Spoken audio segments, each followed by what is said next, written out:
Hello, chat. Sorry I'm a little bit late. I stubbed my toe really hard, like a minute before starting, and so I had to get the curses out before we go live. But anyway, today is what is today? It's Friday. Yeah, it's Friday, August 21st of 2020, and we're gonna be working some more on pre-commit.ci today. And yes, my shirt is very wrinkly, and I mean, I know why, but I've not seen the shirt get that wrinkly. But it's entirely my fault. It's because I did laundry like last week, and I have been a mess in real life, and did not put my laundry away for like a whole week, and I need to do that still because I didn't even do it today. But anyway. How's it going, Arthino, who says first and is actually first and just barely beat out Andrew Lane X. Both of my chats confirm that. Oh, I guess you can't see this chat though. But yeah, both of them confirm that. We've also got Kevin Sjoberg, who says not first. It's true, Kevin Sjoberg. It's not often people vie for not first, but I guess you won not first today. And then we've got Juicebox Hero, who is not third, but fourth. And we've got Flesh38, how's it going? And KNGL, hello. Yoav, who asks, what am I doing today? We're working on pre-commit.ci, same thing as yesterday, although we're going to be focusing more on the dynamo parts today. Juice says, I forgot I had this window open and jumped when I heard Anthony's voice. Well, hello there, Juicebox Hero. It's Friday! Yeah, it is Friday, Solus. I'm not gonna sing Rebecca Black though. That's not happening. Hey, what's up, Jamahura? Hello. Joke's on you, I haven't done my laundry in like 3 weeks. That seems like not a good thing, Daniel. You should get on that. Hey, what's up, Hermit1? Hello. And Sarcastic Dante, good to see you as always. And we've also got JB Pratt. Is the microphone in frame intentionally? If it's auto frame, it doesn't really pick up my voice all that well. So yes and no. But I don't know. It is what it is, Yoav. There's just, I mean, I've tried to move it around, and this seemed to be the best position. Sarcastic Dante says, looks more professional. There we go. We can be professional. If you can just call me Jam, I think it'll be easier. All right, I will try and remember that, Jam. I think I can do that. I'm usually pretty good at memorizing things. But anyway, we streamed yesterday. We got the S3 part of the pre-commit caching backend working, and we're gonna work a little bit on the dynamo parts today. But I wanted to show you something that I figured out offline. About performance, and this was a problem that I was struggling with a lot. SSH in this machine. Oh, I gotta. I didn't do all the setup. I tore down the machine after stream, so I gotta do a bunch of setup here. But let me do that real quick. Git clone pre-commit ci/runner image. Yes. Maybe we can just demo this without doing the whole image, but if we do podman run rmti, we go into focal echo high, and we time this. Well, the first timing is going to be kind of nonsense because it has to pull down the whole image, but we'll time it again the second time. We'll actually see some interesting stuff here.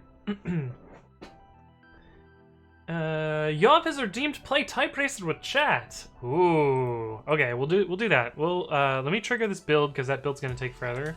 Podman build -t pre-commit :1 dot, and then we will play some type racer while this runs in the background. Okay, I'm down for that. Kevin Sturberg says, what keyboard are you using? It somewhat resembles an Ergodox, but that's not it. This is the bang keyboard. It is the Kinesis Freestyle Pro. I'm not logged in, but fortunately I offed my password manager today, so I remember to do that. Okay, we will raise your friends, copy this link, and I always forget to put the slash into it so that you guys can click on it, but there we go. Copy the link. Feel free to join the type racer. We'll do some some speed tests on typing, and we'll see how things go. Valsbird says, hello, hello, new camera? No, this is the old camera, but now I have lighting. I have a bunch of lighting. So that's the difference here. And that's why both of the cameras look a lot better. It's just because of the lighting.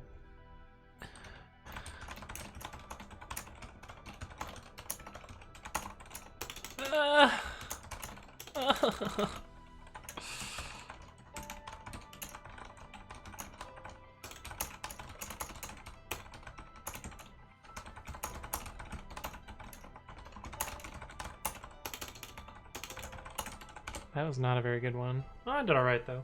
Still won.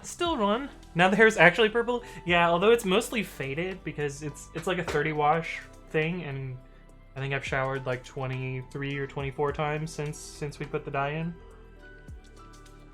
So it's mostly faded at this point, but it's still there. We'll do one more race, so if you guys want to join the second one, we'll do that as well. But yeah, it is not a new camera.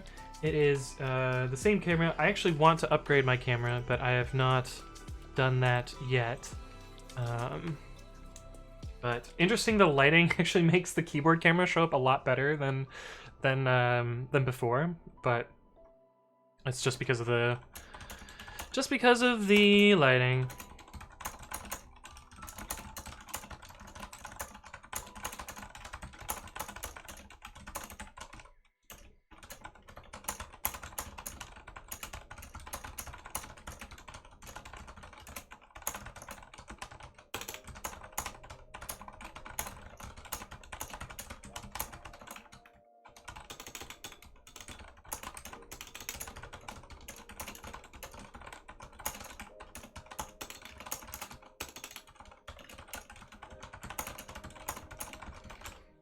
Ooh, that was super speedy on that one.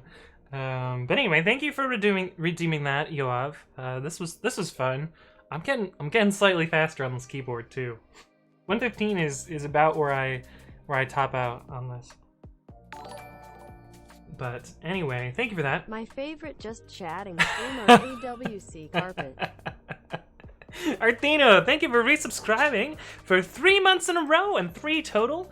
My favorite just chatting streamer. It's true.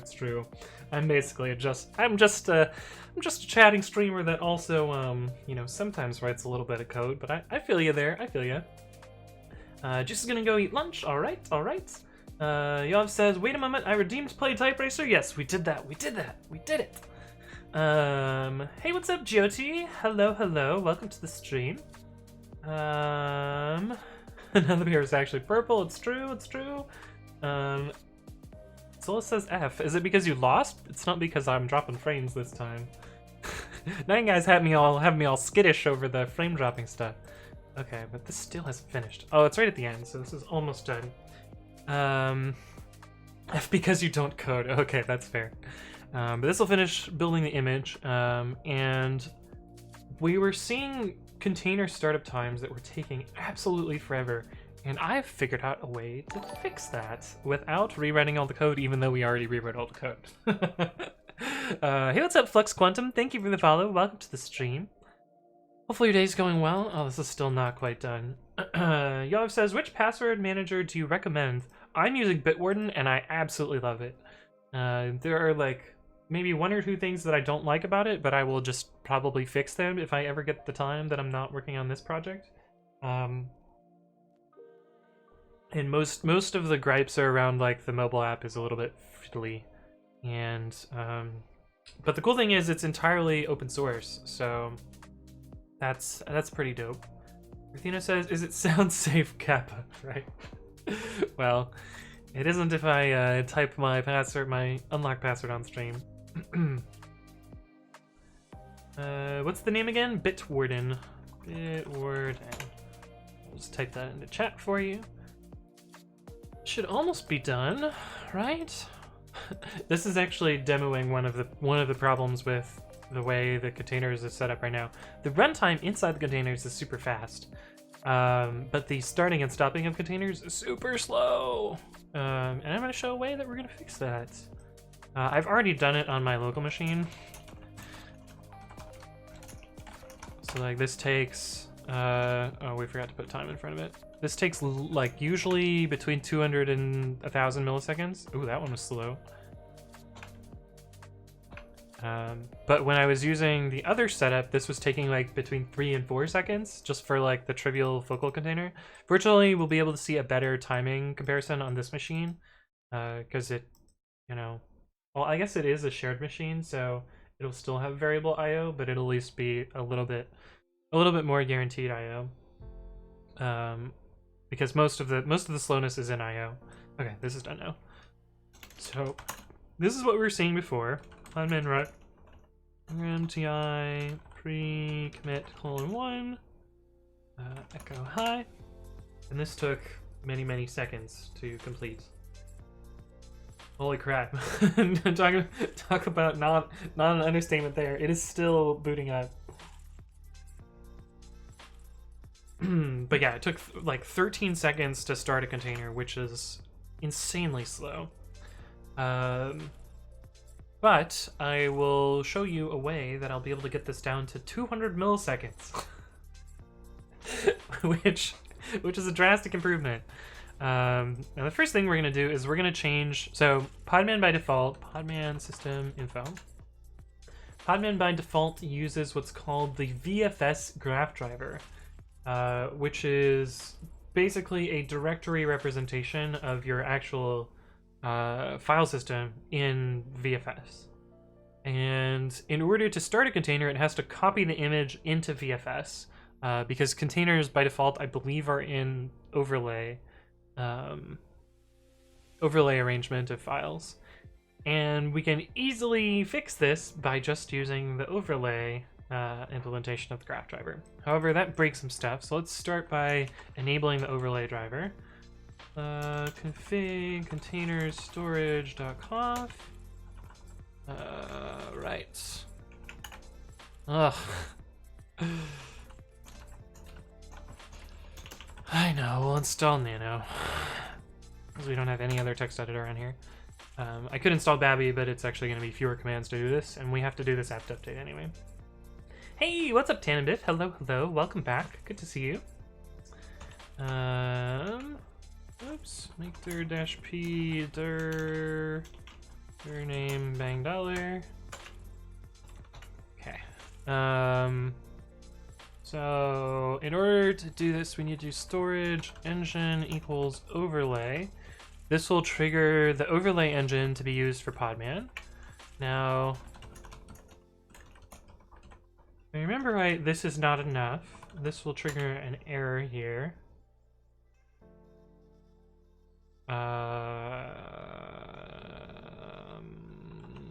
What? This is not what I saw before. Why is this working? It's not supposed to be working. Hey, what's up, Plumdot? Thank you for the follow. Welcome to the stream. And Dim Sum Card, how's it going? We've also got Madhouse Steve who says, hey guys, and Shaz Robot, hello, hello. Shaz Robot says, Shaz Robot says hello, yes. And actually Windows. So I guess like Dante says, I became a target for car drivers today. F bought a bicycle. I know that feel. I was once ridden off the road by none other than a police officer in a nice, you know, suburban area. So that was a little bit unfortunate. Podman system info, but I really like biking.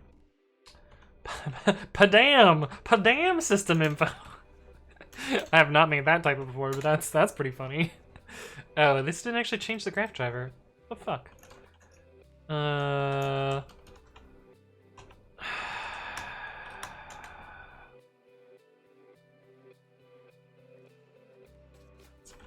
I don't remember how to turn it off other than to do this. And that always fails for weird reasons. This should now say overlay. Okay, we're now using the overlay driver.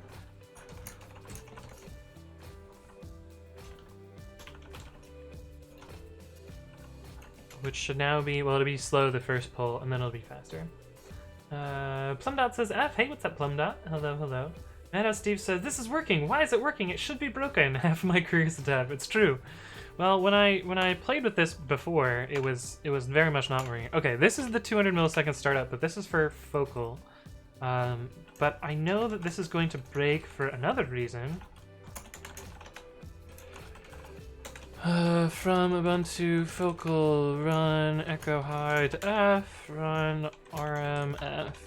This Docker file fails to build for some reason. Podman build -t wat dot.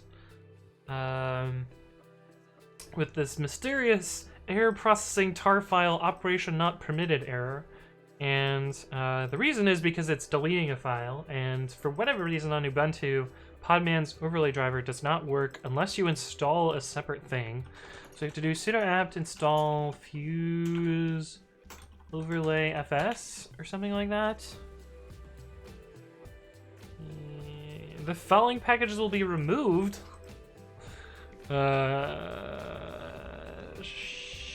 Sure.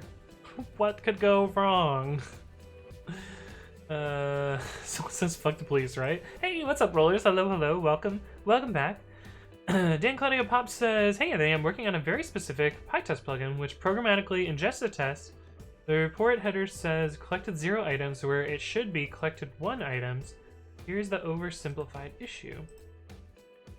Fuse is greater than Fuse 3 seems legit. Yeah, I agree, man. Steve.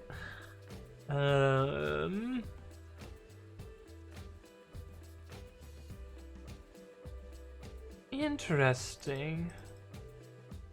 That is very strange. Oh. Okay. So the thing about modify items is this isn't supposed to perform collection, it's supposed to just be the mutation of items. Now it does allow you to add items, but I think there's supposed to be a different way to do this. PyTest YAML item example. Does this use that same hook? Yeah, you're supposed to use PyTest collect file, I think. Yeah, because then that'll show up as the number of collected items. So the modify items is not really supposed to be used in this way. It does work, but you'll get weird output here. But I think what you're supposed to use is this hook instead. Kevin Joberg says, what's the advantage of using Podman over Docker? So there's kind of 2 advantages. I'm using Podman in a rootless fashion, which allows me to isolate my processes more. The way Docker works is it runs as a root daemon, and you send commands over an API to this daemon, and then the daemon spawns your processes using root. And so if there's ever like a container breakout bug, it potentially has ownership of your entire machine. But with rootless containers, and Docker has support for rootless containers too, but it's not as developed. With rootless containers, if somebody were to break out of your container, at worst they have access to your user, unless they also have a user to root escalation path, which those would be like big deal security bugs in like the Linux kernel, and so those are a little less likely. The other thing is the infrastructure setup for it is a lot simpler because it does not have a daemon. Docker runs this like stateful process on your machine, and like occasionally that stateful process can die and you'll end up in like really strange states there. But in a daemonless mode, it's more like classical Linux, exes and processes, where it starts up a tree of processes and like you normally would, and it's not like this slingshot between a daemon and a non-daemon process. And that makes it a lot easier to deploy and a lot easier to like reason with from a POSIX process model standpoint. And so that's why I'm doing this. Sarcastic Dante says, we have quite a lot of bike lanes, so I guess it shouldn't be that bad. Yeah, we have some, but not enough in the Bay Area. But Gizme says, I went to bed last night and read your ADOS tweet. Sounds like a fun one you spent a lot of time on. Yeah, we actually worked on that on stream. It was very annoying. I was visibly annoyed about this. Hey, Madhouse Steve, thank you for the subscription. Appreciate it. I don't know why did the ding happen, or did I just not hear it? But thank you for subscribing. Appreciate that. Welcome to Subdim. But yeah, this was an error that we spent a long time on yesterday while working with S3. An error occurred 403 when calling the head object function So, you know, usually when you see this error from AWS, you just add that policy to your IAM role, and that fixes the problem. So I was like, oh, cool, I'll just add S3 head object, and surely that will fix it. And it just, like, silently ignores this incorrect value, and the actual permission is S3 get object, of course. Kevin Stroberg. Oh man, I don't know why I had trouble with that. So I'd assume it's Linux only then, since it will rely on native containerization. Yes. Yep, that's the, yeah. The thing is, like, I don't need to run Windows stuff, so it's okay to be Linux specific for this hosted platform. Pre-commit itself actually supports Windows, but the CI is just gonna be Linux only, mostly because, like, it doesn't make a difference. Hopefully it doesn't make a difference. If I have to run some, like, Windows machines, I'm not gonna be happy with that. That'll be a paid version. A paid feature if I ever implement that. Hey, what's up, Fixer Jake? Hello, hello. Welcome back. Get object versus head object, obvious, right? Right? Sarcastic Dante says Windows, lol. Yeah, it's true, it's true. JPrat says, that's an unfortunate find. We had found a few with CloudFormation EC2 where the API calls we don't want to allow. Ooh. Yeah, it's a little bit messy. Okay, yeah, but I install this and shit, what's the second part of it? Until config container storage. Oh yeah, this is the second option.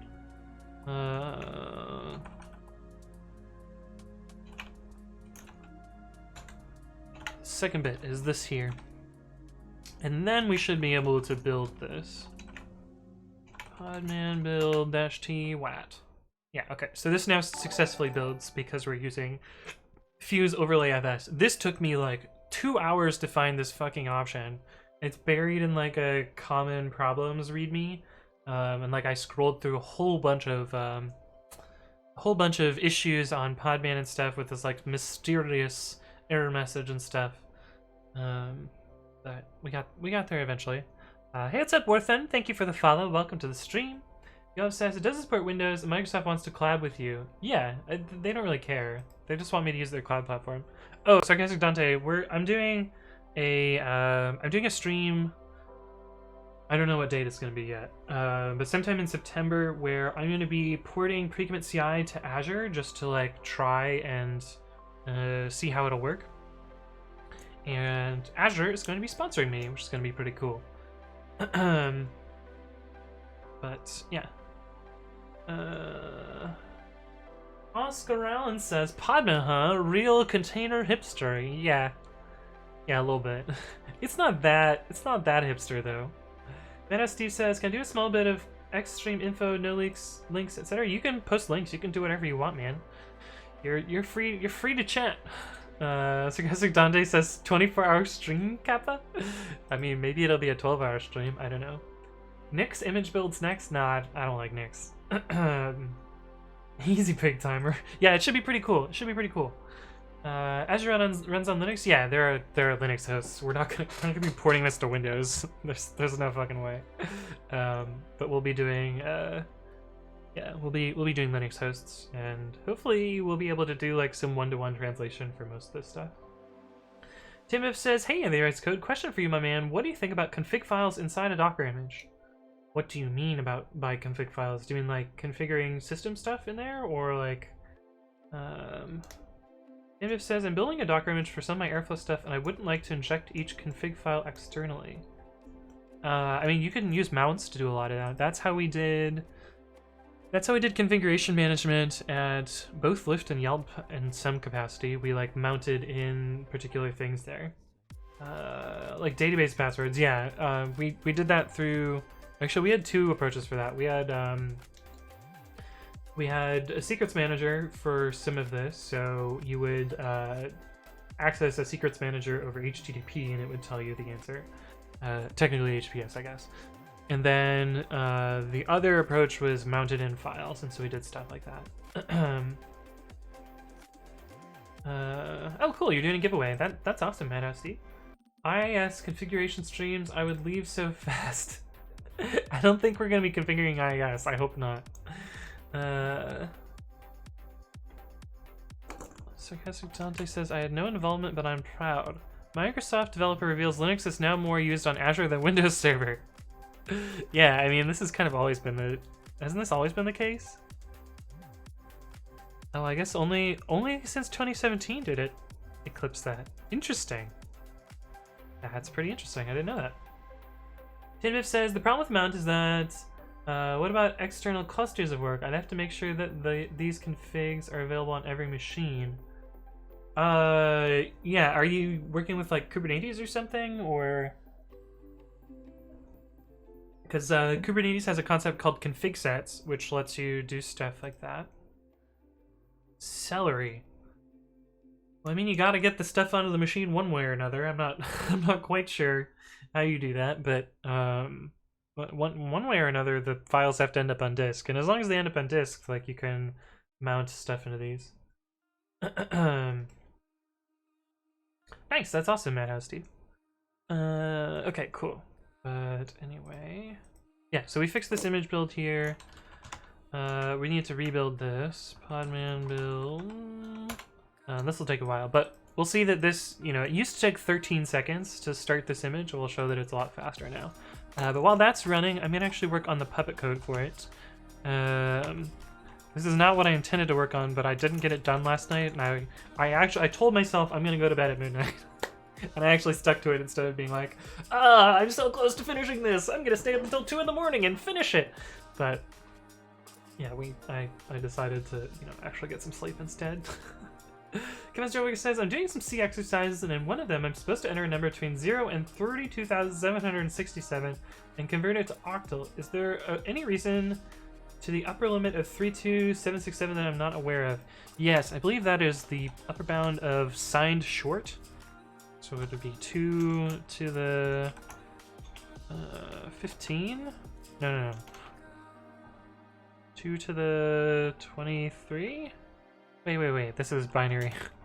What am I doing? This is XOR. Yeah, so it's the upper bound of signed short. So signed x equals this, and then what is it? Fscan or scanf? Fscanf? Percent %d or percent %h x. This is probably what the code is doing behind the scenes, so that's why it's topping out at this number. Well, it's actually 2 to the 15 minus 1 if you want to be pedantic and actually get your interview questions correct, but that's probably why it's topping out there. Hey, what's up, Proggyhead? Hello. Tanner says, right now I'm building the image and adding the config. Since it's private, I think it's okay, but on the long term, maybe looking into a secrets manager. Yeah, secrets manager is a good idea. I'm using AWS's secrets manager for pre-commit.ci, which is working very well. This is so slow. Usually this is super speedy. I guess 700 kilobytes per second is actually not that slow. It's usually like 3 or 4 megas per second. But anyway. Smedoc says #devlive. True. UN32. This is actually not unsigned. This is just int 16. So signed 16-bit integer. Jesuit says, got a new forklift today. Fucking hype. It's the small things in life. A forklift is not really a small thing, is it? But you mean at work, I assume. But, dude, forklifts are fun. Forklifts are fun. Jennifer says, but it's 40 cents per key, right? That's a bit pricey. My current .m, for example, has more than 30 keys. So the thing with Secrets Manager is it's just a JSON blob. So you can actually stick as many things into one secrets as you want. I have a secret that has, 6 values in it, and works great. I actually have 2 sets of secrets because I have one secret for my web tier and one secret for my non-web tier. Because I kind of want to,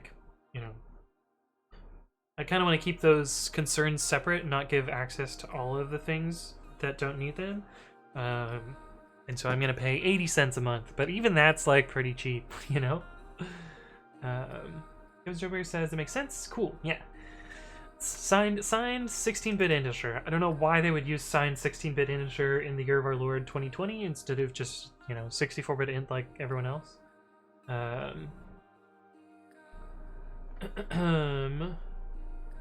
Meta says, isn't 2 to the 15 minus 1 the top end of uint 32? Adding 1 bit to the top signature bit would turn it into the min. No, unsigned integers don't have a sign bit. And 32-bit integer would be 2 to the 32.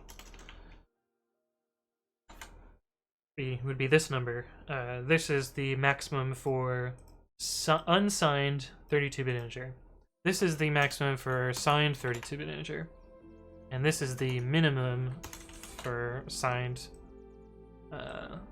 in 2's complement. I'm talking about 2's complement because there are other bit representations. Although I think C14 or whatever the latest C standard is dictates that integers must be represented in 2's complement because I don't think there's been a machine in like 20 years that has used anything other than 2's complement for storing data. But actually, am I remembering this incorrectly? 2's complement C standard.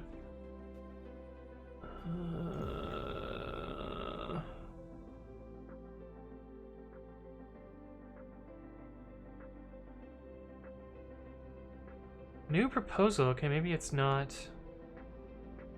done yet. Oh, C++ 20.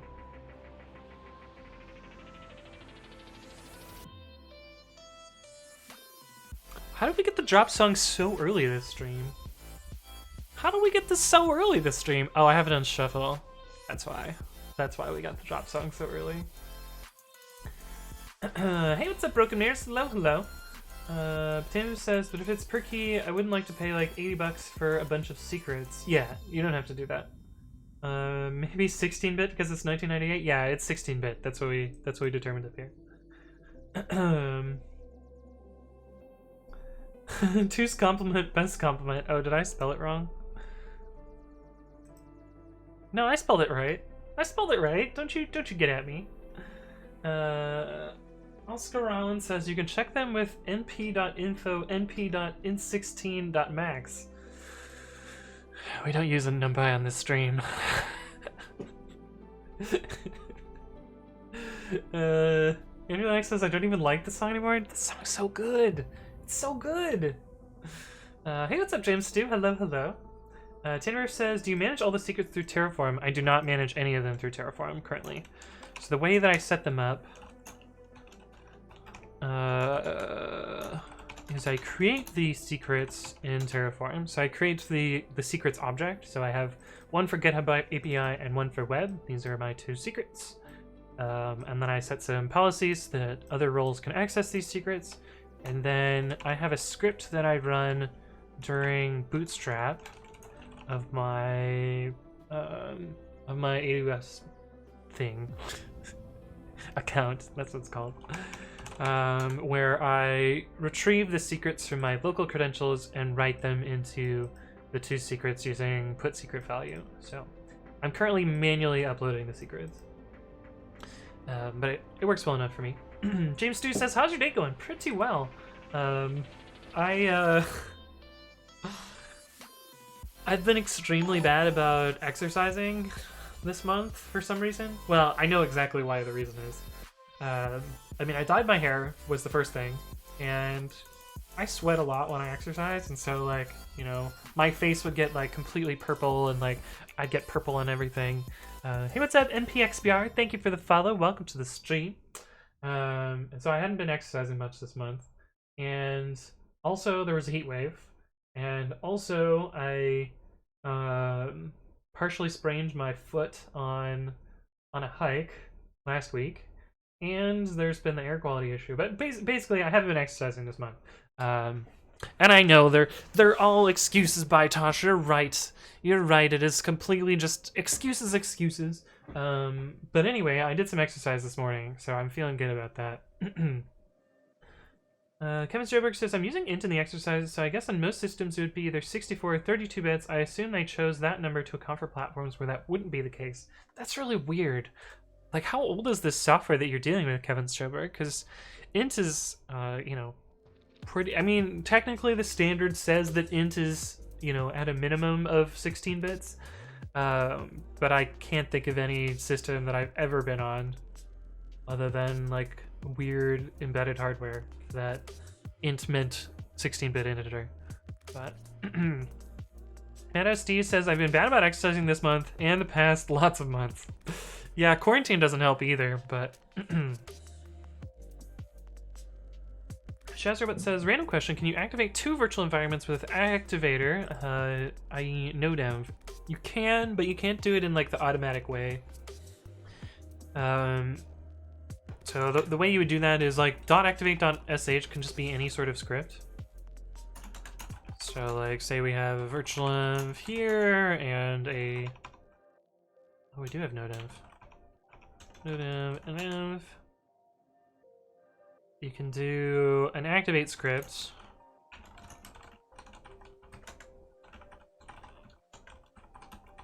That does both of these.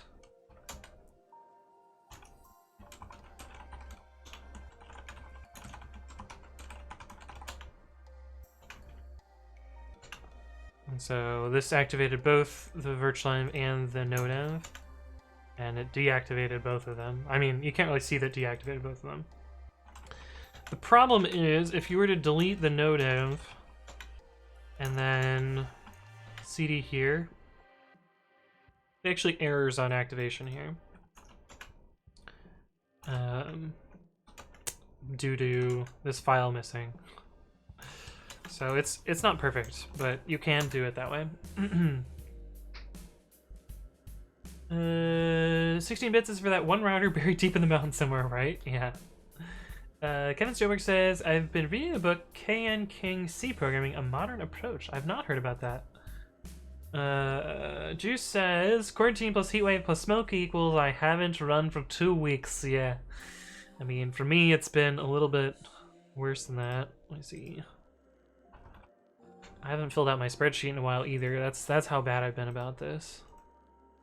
Running. Let's see. Let's fill in all the fucking zeros here. What is today's date? The 21st. So I did bike machine. I did 16 miles on the bike machine, and last Tuesday I did an 11-mile hike. But other than that, it's fucking zeros this month. Ugh, it feels so bad. I was like pretty good for most of quarantine up until here where things kind of fell apart. And I was getting back into running too, and then that fell apart. I put on weight, man. I'm just real sad here. Green is good, no? So it's supposed to be dark green if it's good. This is from an older version of this spreadsheet back when I was training for my marathon in 2018. I didn't actually run the marathon in 2018 because I injured myself running a half marathon. But for this, it was when I met my goal, you would get normal green, and if I exceeded my goal, I would get this bold darker green. So you can see, like, this day I was supposed to run 7 miles, and so when I ran 7 miles, I got green. And these days I was supposed to rest, and so when I rested, 0 miles is green. But I have not filled in any goals for this, so all of the zeros are still normal green, and yeah, it's a little cheaty. Sarcastic Dante says, I've been bad with exercise for about 10 years. Mytosh says, if he doesn't feel good physically, this means he might skip the streaming, which means we sad. It's true, it's true. Yeah, mental health is surprisingly tied to physical health for me, and so, like, if I, you know, if I'm not feeling it, I won't stream. James Stu says, when I'm bored, I play around with Python Turtle. Yeah, Python Turtle's a cool module. P4RI says, wow, a dev who doesn't hate on Python. I mean, I can hate on Python. There's some stuff that's bad about it. But yeah. 26 miles is not a marathon. That is not what that said there. That week I ran 26 miles. This is Where is it? Yeah, so the total for that week was 26 miles. So if you sum these values, it was 26. But also 14 miles is not a marathon, or not a half marathon, but the way that, for whatever reason, they fucked up the marathon, and so the half marathon, so I actually ran 14.2 miles because things were a mess. Oh, looking at the max here? Yeah. Well, so I know it's 26 and change, 26.3, but I only put integers in this column, so you're right. it is not properly done there.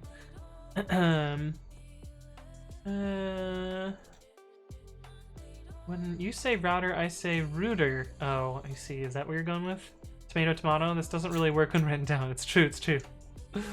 Shazarot's gonna go drive a forklift. Well, I'll see you around when we get back. Madhouse Steve says, I feel like the RAG status here isn't really taking the spirit into account. I don't know what that means. What is RAG supposed to be? Kiss Me says, Jesus Christ, thought my eyes were blurry, you were just on 480p for a second. That's right, I have encoders now. Roller says, you don't need to run or ride to lose weight, just watch what you eat. It's true, but I like food too much, and so for me, it's really like if I don't exercise, I gain weight. Because I fucking love food. Red, amber, green. Oh, I see, yeah. Don't impale people, shouts Robot. What were you trying to type, Juice? Yeah. Roller says, I was finally keeping up my exercise, then the smoke came. Yeah, the smoke's been pretty bad. Hey, what's up, Python Gunbot? Hello. Oh, this is probably done now, so we can show... So this was taking 13 seconds before. And now it's taking 300 milliseconds, 200 milliseconds. So, you know, that's a pretty good improvement. Why is my camera flickering? Really weird. It must be really mad about my shirt being bright. So, sorry about the flicker. But anyway, this makes container startup not a problem at all. I wonder if I should just revert my other code. Let me do attach. Let me see how long exec takes. Podman exec.ci.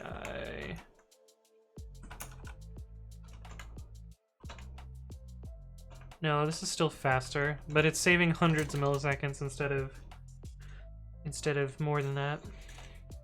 But this makes a huge difference in the overall runtime of pre-commit.ci. Pre-commit.ci / pre-commit.ci curl.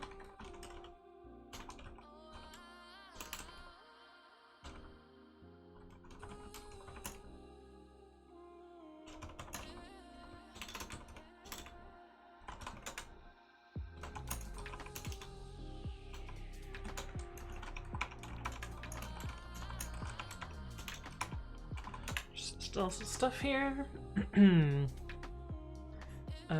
Rag equals red, amber, green. Oh, I see. Yeah, that makes sense. Brookmare says, I was doing so well in fitness until 2 weeks ago. Somebody talked me into riding some unknown trail and I promptly dismounted from my bike. Now my knee makes noises under load. That sucks. That sucks. Python Combat says, back at it again, annoying you by calling you a boomer. Alright, Python Combat. Madhouse D says, hi, Juicebugs here. Not seeing your stream for a while. How are you doing? She's been, well, for one, it's been really hot, and Juice can't stream when it's hot because her house gets too hot, and she'll turn on an air conditioner, and that air conditioner is too loud. But pre-commit.ci.builder.run pre-commit:1. So this should be much faster than before. Yeah, like starting both the containers took 330 milliseconds total, which is pretty awesome. And this was taking like 30 seconds before. Also, this is so much faster.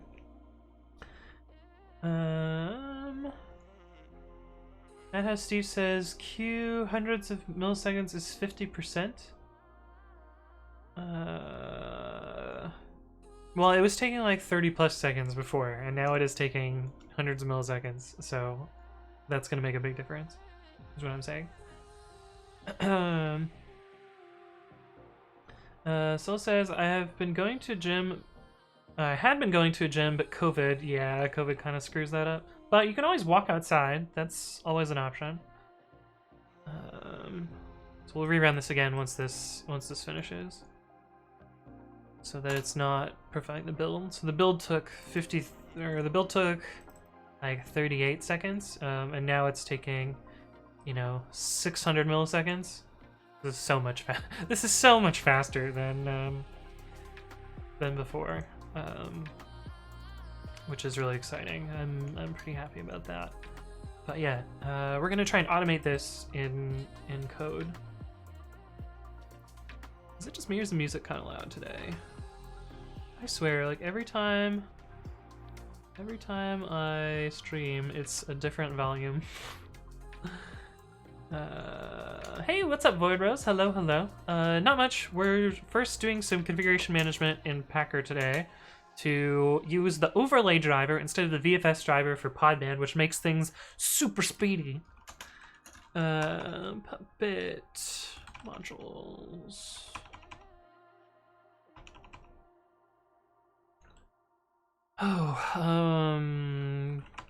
Packages manifest. So there's. Let me look at what I changed in my personal Puppet, because I did that there last night while I was playing around with this. Configure podman using overlay. Okay, so we need this file. I moved this file. And we need to set these there. Hey, what's up, Metal? Thank you for the follow. Welcome to the stream. Hopefully you're doing well. And we need this package. Okay. Okay, that's easy enough. So we need fuse overlay fs and puppet modules runner files storage.conf, and we need this.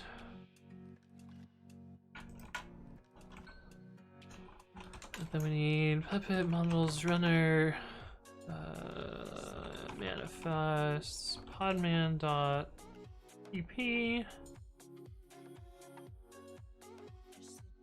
Why is perched in here? Shouldn't be in there. Oh, maybe it should. I don't know. Podman. Class runner podman. And we need the same thing that I have. Modules desktop manifest podman. We need this. Oops.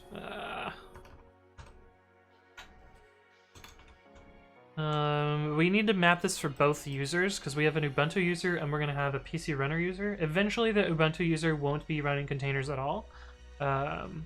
But for now, I haven't configured the cross-user stuff. I need to figure that out at some point. I didn't mean to ignore you, Void Rose. Did I ignore you? I'm sorry. Did you say something? Just say it again. I'll read it again.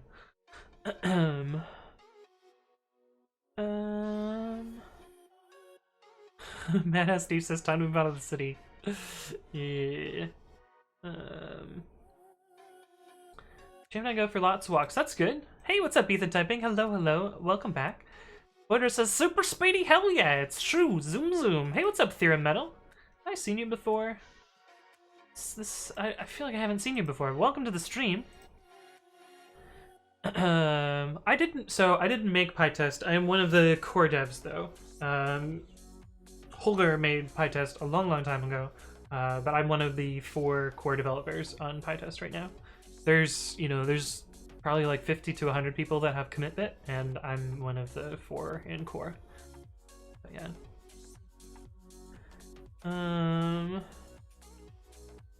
Yeah, this is definitely, the heat problem is definitely climate change. You're right, G-Spox Hero.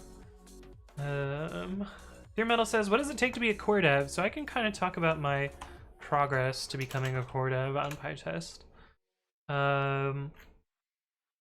Where's the easiest way to view it? From here, probably. Yeah, once this loads. So I started using PyTest in around 2014 or so back here. I'd been using PyTest for a long time and not really like using it or like contributing to it in an open source fashion. In like beginning of 2017, I started doing some small contributions to fix some small bugs in PyTest and like, and also add some features. And so, some of this development here was mostly just like me having some free time and having some stuff that I wanted to see personally done in PyTest. And so I, started doing some work there. In 2018, mid 2018, I started, picking up more and more bugs and features and spending more time working on PyTest. And the maintainers, I had actually already gotten the commit bit in 2018, just from my small features that I had contributed. But the core at the time were like, hey, we've seen your code quality in other related projects such as talks and pre-commit, and we're happy with the contributions you're making to PyTest, and you're contributing at a rate that's about the same as the rest of the core devs. Do you want to become part of core? And I was like, sure, that sounds awesome. And so I got my my sheriff's badge, my stamp of approval there.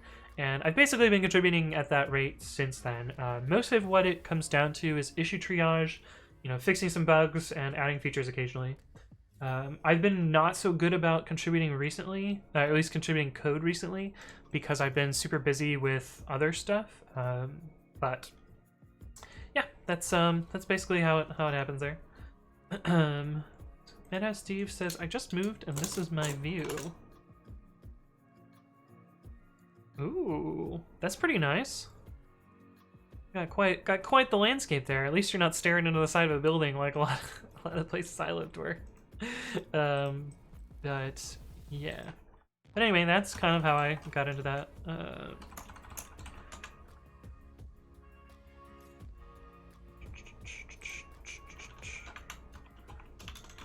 Users equals Ubuntu PC runner.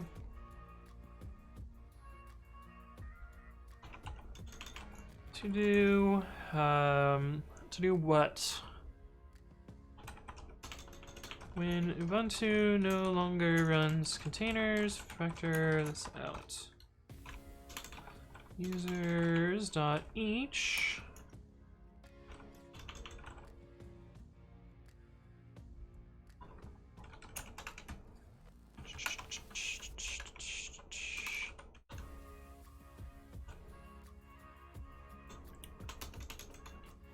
change these into blingable strings. User.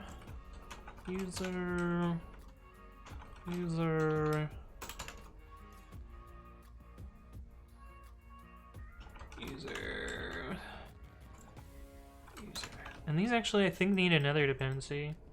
Oh, fuck. Actually, this is going to be a problem. Because I think the user directory is managed by Puppet. Puppet manifest. Oh, Puppet modules.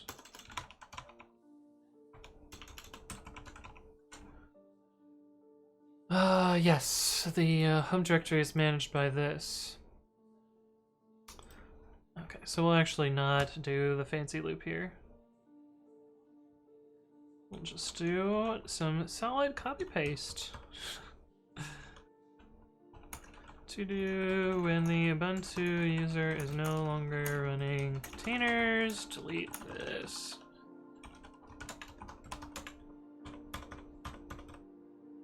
And this needs to be Utility with PC runner. And this requires user PC runner. This needs to require both of those things. User PC runner. That should fix that. MSD says slower internet, but quite a nice views. A good trade-off, I think. Oh, I would go crazy if I didn't have fast internet. Champion 316R says, first time here, told myself I would look up coding on Twitch, and here I am. I'm new and learning JavaScript along with CSS and HTML. Well, welcome to the stream, Champion. Hopefully you're doing well. Ethan says, wait, you're using Fuse for faster disk I can't speak. Disk access. The other method must be slow as hell. Yeah, so they're both Fuse, but this is overlay Fuse, and so overlay Fuse is going to be a lot speedier. But yeah, I went from like 13 seconds to 200 milliseconds, so a huge difference in startup time. Hey, what's up, Champions 316R? Thank you for the follow. Welcome to the stream. Hopefully you're doing well. The desktop should be replaced with runner. Hey, what's up, Journey and AI? Hello, hello. Welcome to the stream. NSD says I'd say slower, 35 down to about 35, plenty enough for me. I see. White Rose says, is Puppet based on Ruby? Yes, it is Ruby, so that's why this syntax looks a lot like Ruby. Brookamere says, Pog, my go-to beer brand, removed the annoying paper thingy from their bottlenecks. Nice. Nice. But yes, it is Ruby based, White Rose. Hey, what's up, Marco Dev? Hello, hello. Baitosh says, how fast is good enough to be qualified for fast internet? I don't know. I have gigabit down right now, and I have 20 megabit up, which is fast enough to stream, which works well enough for me. What does my bitrate say today? Okay, my bitrate's good. Yeah, it made a huge difference at the time, and this is even on T2 micros, which are just like really shitty machines. It got way better. Fast dick access, yeah. I'm Pedro Romero says, what are you doing today? Right now we're doing some configuration management to make Podman fast. So this command was taking upwards of 13 seconds to run. And so we changed from the VFS fuse driver to the overlay fuse driver. And overlay is way faster. I think because VFS has to basically copy the image around anytime it does anything, and so overlay can just reference the image directly, and the file system's implemented in the kernel instead of in user space. So we get much speedier startup time, which is great, and a huge difference in this. But now if we do podman, wait, we need to actually include this. We need to actually include this. Hey, what's up? Hi's Asif? Thank you for the follow. Welcome to the stream. Sorry if I mispronounced your name. Include runner podman 2 colons. And then we're gonna build this AMI, and I'm actually gonna go fill up my water. I will be right back. I will see you guys in a bit.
Alright, I'm back. Build failed. Surprise, surprise. Ethan says, I generally think 100 megabits per second is generally fast. Yeah, I think that's pretty good. The federal definition for high-speed internet is 10 megabits. Really? Really? That's wild. That seems way too low. Voider says, does it make a difference if you use the shell time built in or user bin time? Not really. Well, well, I guess it does here because I don't even have, I don't even have time installed. So, yes, it makes a huge difference. But yeah, generally it won't make a difference. Okay, what did we fail here? No parameter named requires. Oh, I think it's require.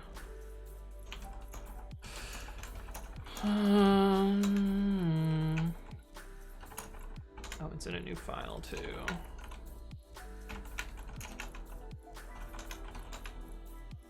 Oh, I have it had it right in these two places, but not that one. All right, let's build this again. PS Asif says I was playing PUBG now with 600 plus millisecond ping. Oh, that sounds awful. Journey and AI says I have 20 megabits per second up, but 10 megabits down, 200 milliseconds latency. It's pretty high latency, but also pretty low speed, unfortunately. But I don't know. I'm happy with what I have. Oh, you had up and down flipped. I see. That makes sense. It's a marketing thing, but good internet is anything faster than 4G IMO. 4G has always been pretty fast. Yes, this is Ubuntu, but is it Ubuntu? Or is it actually Windows? Why the hell are we talking about bits and internet speed? I know it should be in bytes, but marketing has decided that internet is bits because they can make the numbers bigger and it sounds better. Oscaron says, what are you guys doing over the pond? I'm easily getting 400 megabits per second here. Yeah, we have a new Ubuntu / Windows emote. Oh, interesting. How do both of those not exist? That's kind of surprising. We can fix that though. Ethan says I have gigabit at home, but we have thick walls, so I only get 30 megabits per second in my room. Oh, we have metal walls at. Why didn't it just fail? Why didn't it just stop? Why have you not stopped? You've already failed. Well, I guess because it'll do as much of the partial run as it can until it fails. Yes, that's fair. But yeah, it's a mix between an Ubuntu and a Windows emote, Void Rose, because my machine is actually Windows, but we pretend that I'm running Ubuntu. Soul says, I set up a multi-router system at Dad's with my own setup and it works fine at our place. Oh. Yeah, but the one router was only upstairs, so that worked fine. Wait, why did it succeed?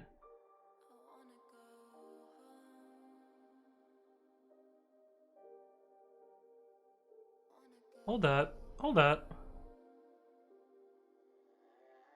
Hold the phone. Wait, Puppet exited non-zero, right?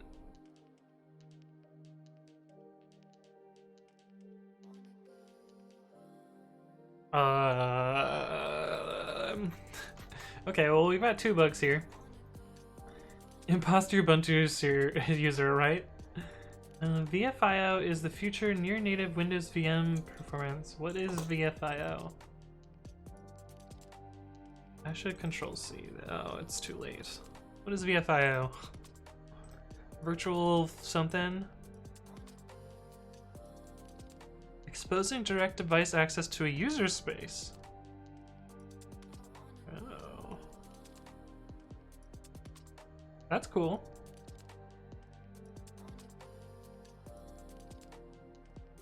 That seems pretty cool. Okay, but why is Puppet not exiting the right code? Puppet exit code.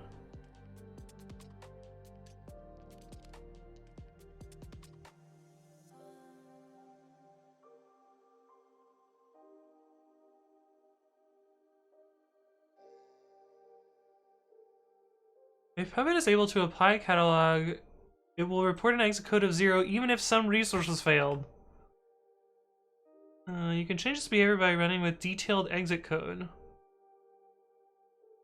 If this is enabled, an exit code of 2 means there were changes, 4 means there were failures, and 6 means there are both changes and failures. Okay, so we have to check that the... This is so annoying. This is so annoying! Also, TIO, that Puppet does not exit normally with the right code. Puppet, run Puppet. Oh, we also exec here.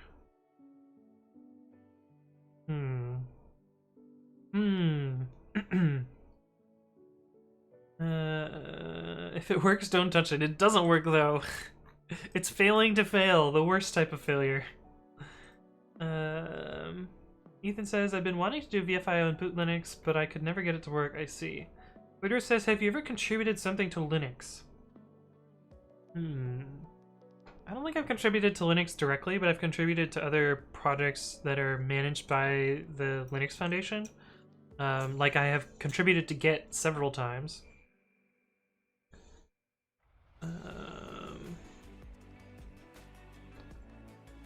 think the easiest way to do this would be to not exec here.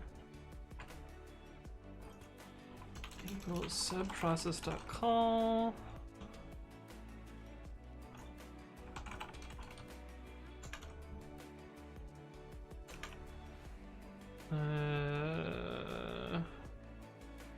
If ret in 0, 2, no changes,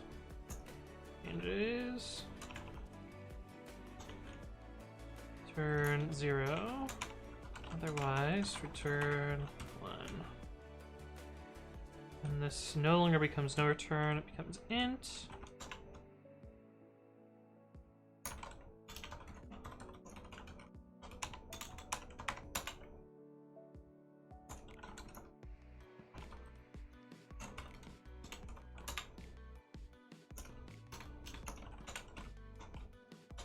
And we need detailed exit code.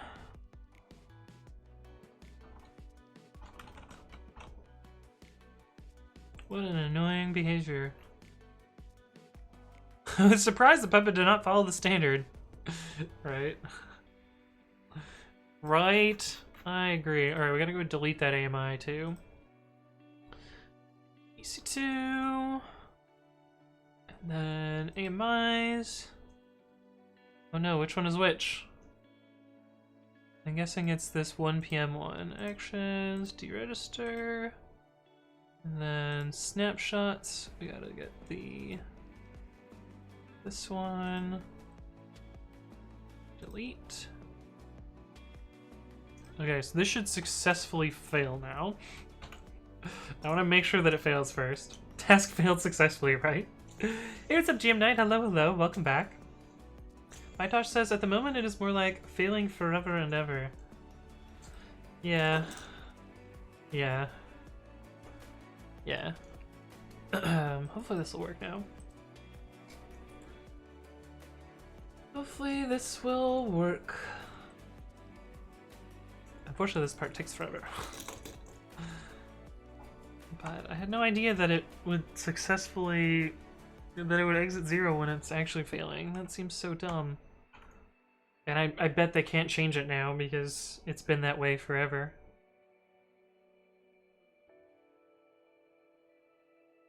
But we're actually done with this host, so I'm gonna kill this host. Because I was able to demo the thing. Actions, instant state, terminate. Which means we can delete the old AMI as well. So we're replacing that with a new one. Snapshots, delete. It's a little bit manual to manage all the snapshots right now. but that's the way things go. PSSO says, error, your task successfully failed. That's actually what I'm aiming for right now. This should successfully fail. Are you fucking me? Well, it failed for a different reason this time. Hey, what's up, Rubadub TV? Hello, hello, welcome back. Good to see you. Paker. The Paker run. Puppet, run puppet. Detailed exit codes. What you working on over here? We're trying to improve container performance in AWS, and then we're going to be working on Dynamo DB models. So somewhat related, somewhat unrelated things. Task didn't fail successfully. I mean, it failed, but for the wrong failure reason. So you're kind of right. MJ1337 says, have you come across AMI Cleaner? It's in PyPI and makes AMI cleaning quicker. AMI Cleaner. Clean up your old unused AMIs and related snapshots. That's kind of neat. How does it work? Delete snapshot, deregister image. Okay, so it looks at all of your auto-scaling groups and finds things that are used versus not. It's kind of cool. Fortunately, I'm at the stage where like things are not that often created or deleted, but this thing seems pretty dope. It hasn't seen activity in 2 years though.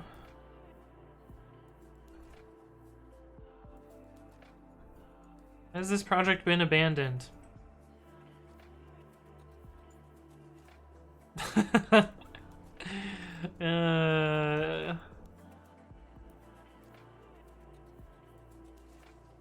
It looks like this project may have been abandoned.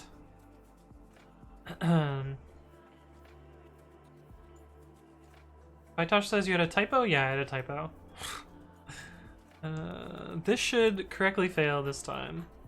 Hopefully. Please, please, please, please, please, please.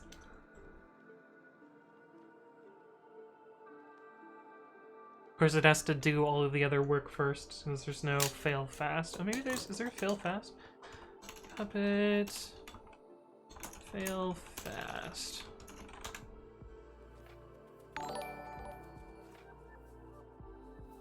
Hey, what's up, Sebas Mura? Thank you for the follow. Welcome to the stream. Let's see if this does what I think it does. Gotta type in my bad password, which is literally bad password. Okay, cool. So this successfully failed, which is what we want. Detailed exit codes.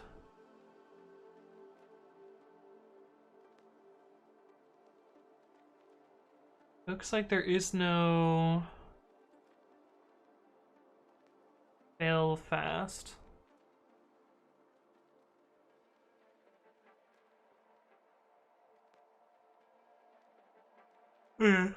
So now we need to fix the code.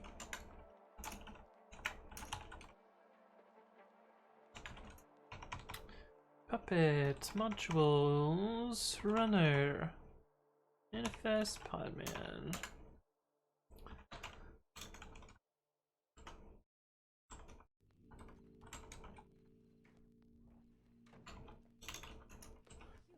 Just copy paste this.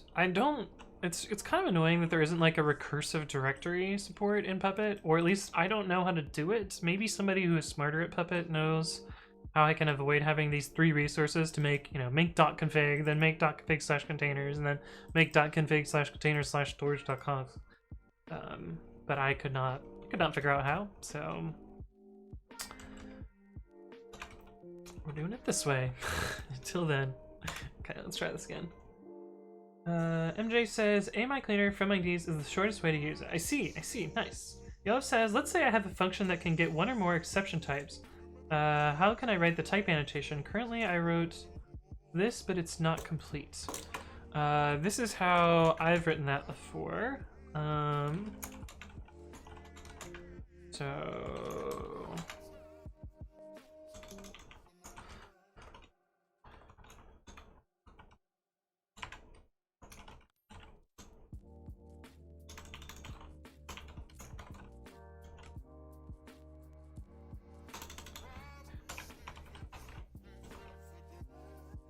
So you have a function like this, and the usage is like print hi if type int, so should print hi if type float, should not print hi if type int and float, should print. So this is our code that works. Oh. So we show the types. Okay, so that the code works, but now we need to type this properly. So we need type, and we need tuple, and this is annotated as a union of type base exception and tuple type base exception. And that is quite the chunky type. Let's see. You write it out like this so it's a little bit easier to see. So it's either type base exception, or it is a tuple of any number of base exceptions. And actually, the true is instance allows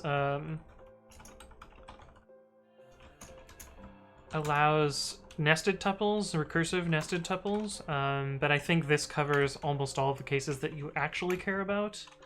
And MyPy cannot represent recursive types yet, so this is kind of the best that you can do. So it still runs. You make sure that MyPy is happy. Oh, I forgot to actually pip install MyPy. MyPy t.py. Incompatible type int expected. Oh. Right, this is for exception types.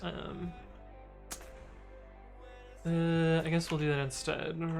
Try raise print hi if caught. Raise assertion error. Oh hi. Accept types print caught.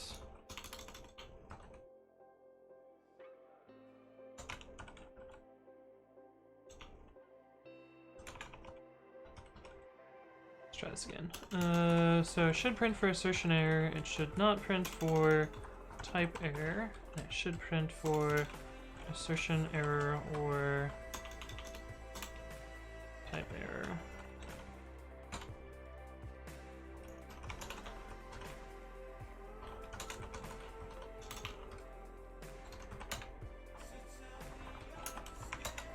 So that works at runtime, and then it works at typing time. So this is how you would do that. Now, if you needed just any types for is instance instead of exception, you would use type any, which could be any type. And that would work instead. iTosh says file var / www owner www data recurse true. Does that work? I thought recurse is just for deletions. Recurse puppet directory. I guess I can just drag it, right?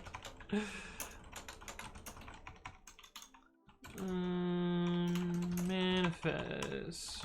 Nope, modules, desktop. File.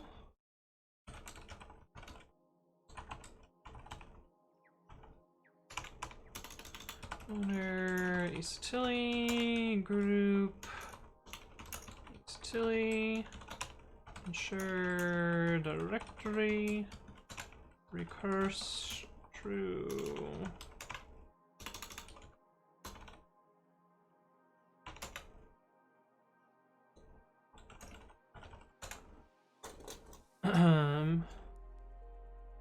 It doesn't work, unfortunately.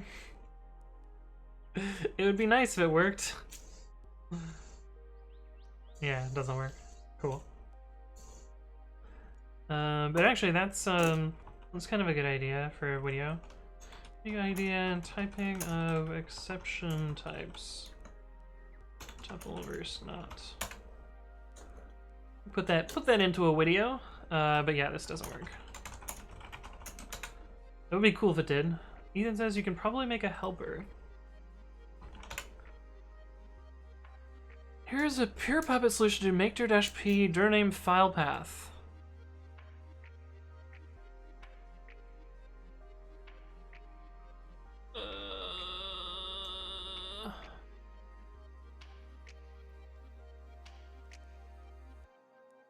I don't think this works either.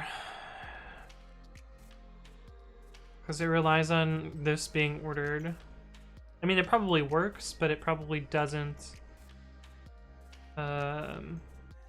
It doesn't produce the right dependency list. I think. Because it should be that this directory depends, or sorry, this directory depends on this directory depends on this directory. So it misses the proper dependency tree. But you could probably do that in a different way too.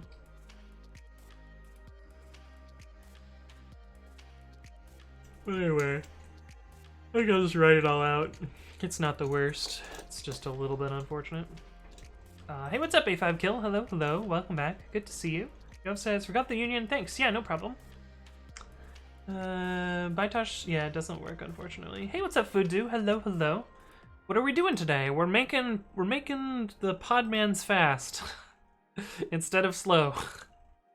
Because it used to take like 13 seconds to start a container, and now we've got it down to 200 milliseconds due to fun, fast overlay storage driver.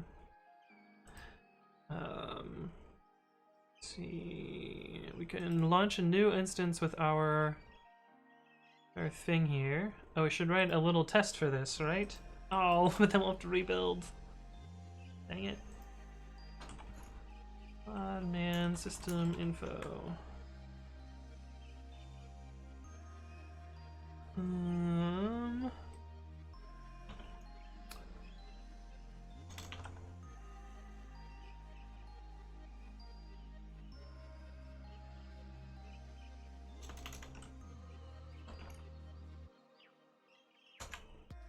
Oh, I don't have UQ installed? Oh, I don't have UQ installed. Interesting. Hey, what's up, Joko Tuli? Hello, hello, welcome to the stream. Yob says, gotta go. Well, thanks for stopping by.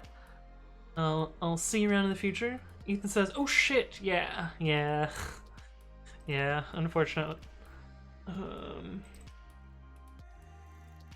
This is YAML, right?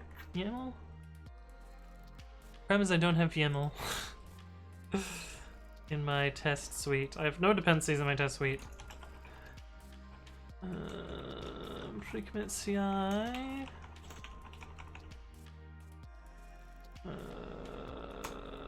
Picker. Acceptance.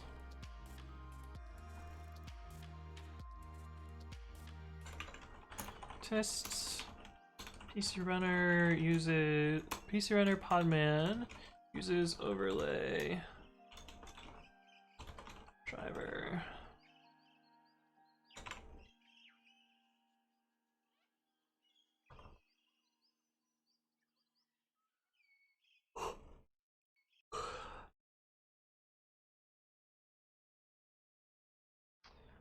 And equals sudo -u PC runner podman system info.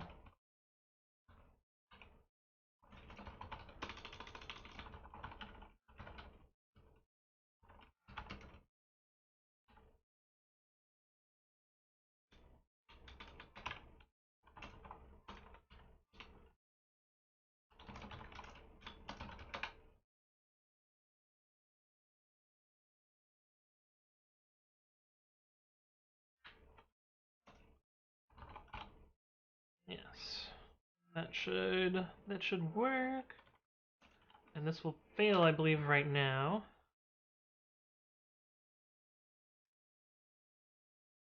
User selected graph driver overlay overwritten by graph driver VFS from database. Delete libpod local data.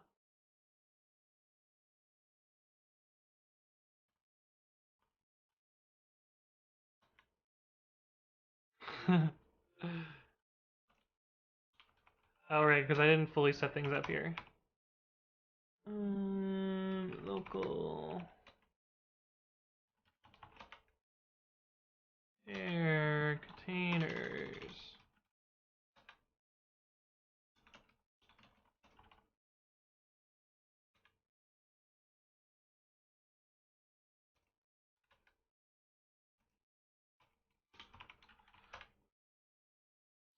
Python 3. What happened there?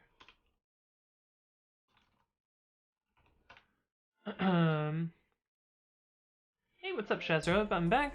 Done for the day and biked home. This air makes me feel gross. The air is actually much nicer in San Mateo than it was on Wednesday. So that's good. But yeah, it's real bad in San Francisco.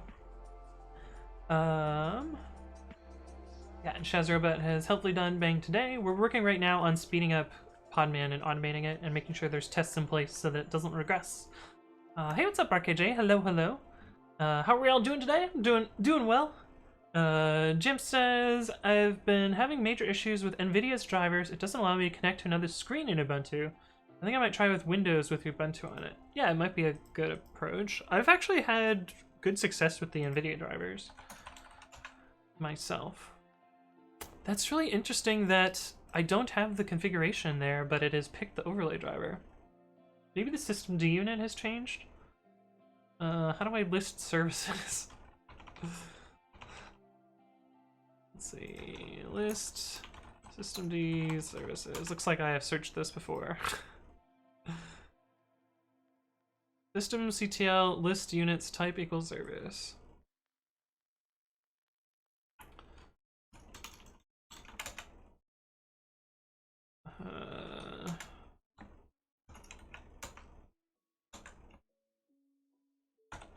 There is no podman. I don't know how this works. That's fine. Whatever. But the test works now. I should rebuild it for completeness sake, which means I gotta go back in here and delete the AMI and snapshots. Actions, delete. Hey, what's up, bitchin'? Hello. Welcome back. Good to see you. How's your day going? How's your day going, bitchin'?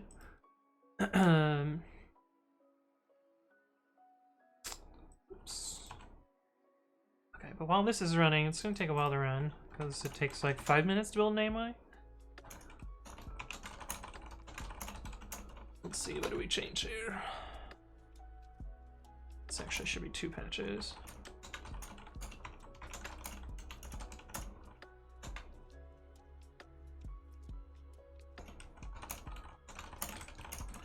Make puppet actually fail if it fails.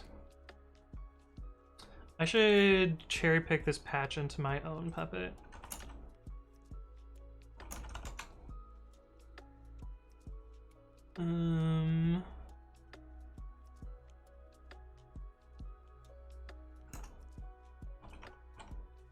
Git-c. This is gonna be a bit of a crazy git command here. Pre-commit.ci packer show git apply -p2. Damn. Why not? Oh, probably because the script is different enough. Alright, we'll just do the patch manually.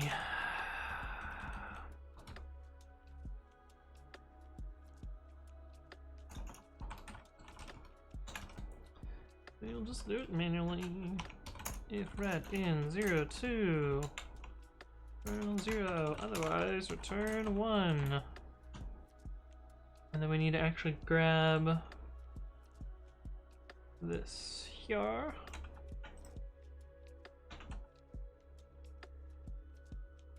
I wonder if it would have applied if I would have used patch instead.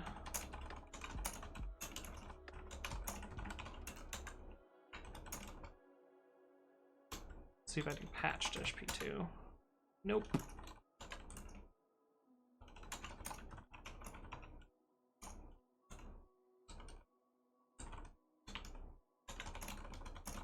Nope, that's fine though.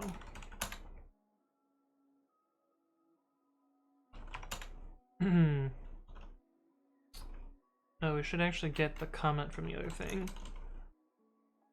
Pre-commit.ci, packer, puppet, run puppet.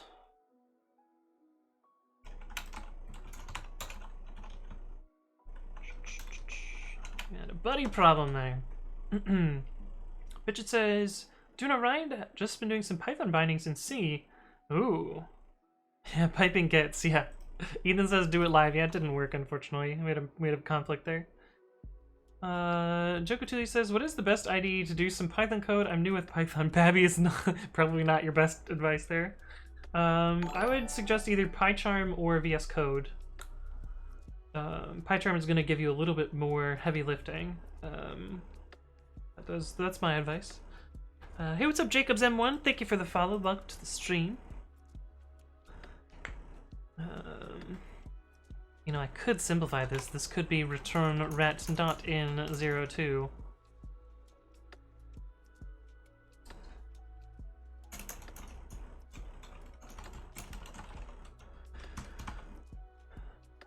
So it returns true if it's something else.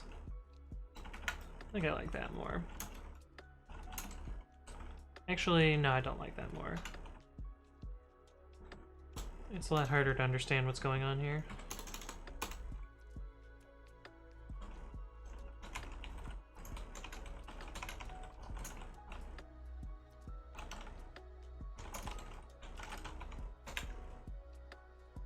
So, Jokotuli says, can I get this on Windows? I have a laptop only with Mint. Sorry about my English. Yeah, you can get that both on Windows and on Ubuntu or and Linux. But you probably don't want to use Babby in all seriousness. Adam is decent, yeah. Jacobs M1 says, hey, had to stop by after you came by Mitch's stream the other day. What are you working on? I'm working on a couple things in parallel right now. We're building an AMI, a machine image for AWS, and this is configuring Podman, which is a container running software, to go faster. Because it used to take 13 seconds to start anything, which was really, really slow, and now it can do that in 200 milliseconds, which is much faster. At the same time, I'm also modifying my own personal setup to crash when it crashes instead of not crashing when it doesn't crash.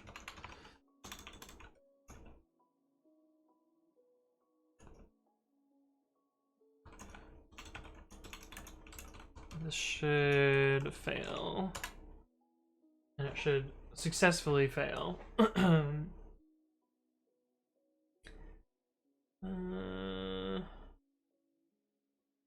Yeah, this is the error that we expect, which is good.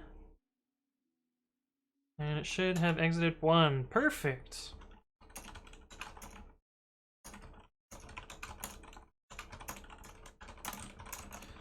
Run puppet now exits if there are failures. Exits non-zero,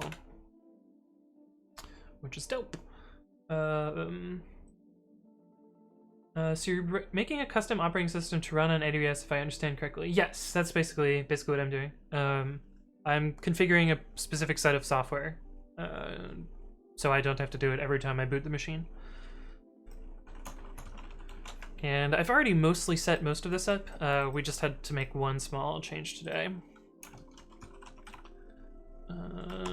Packer.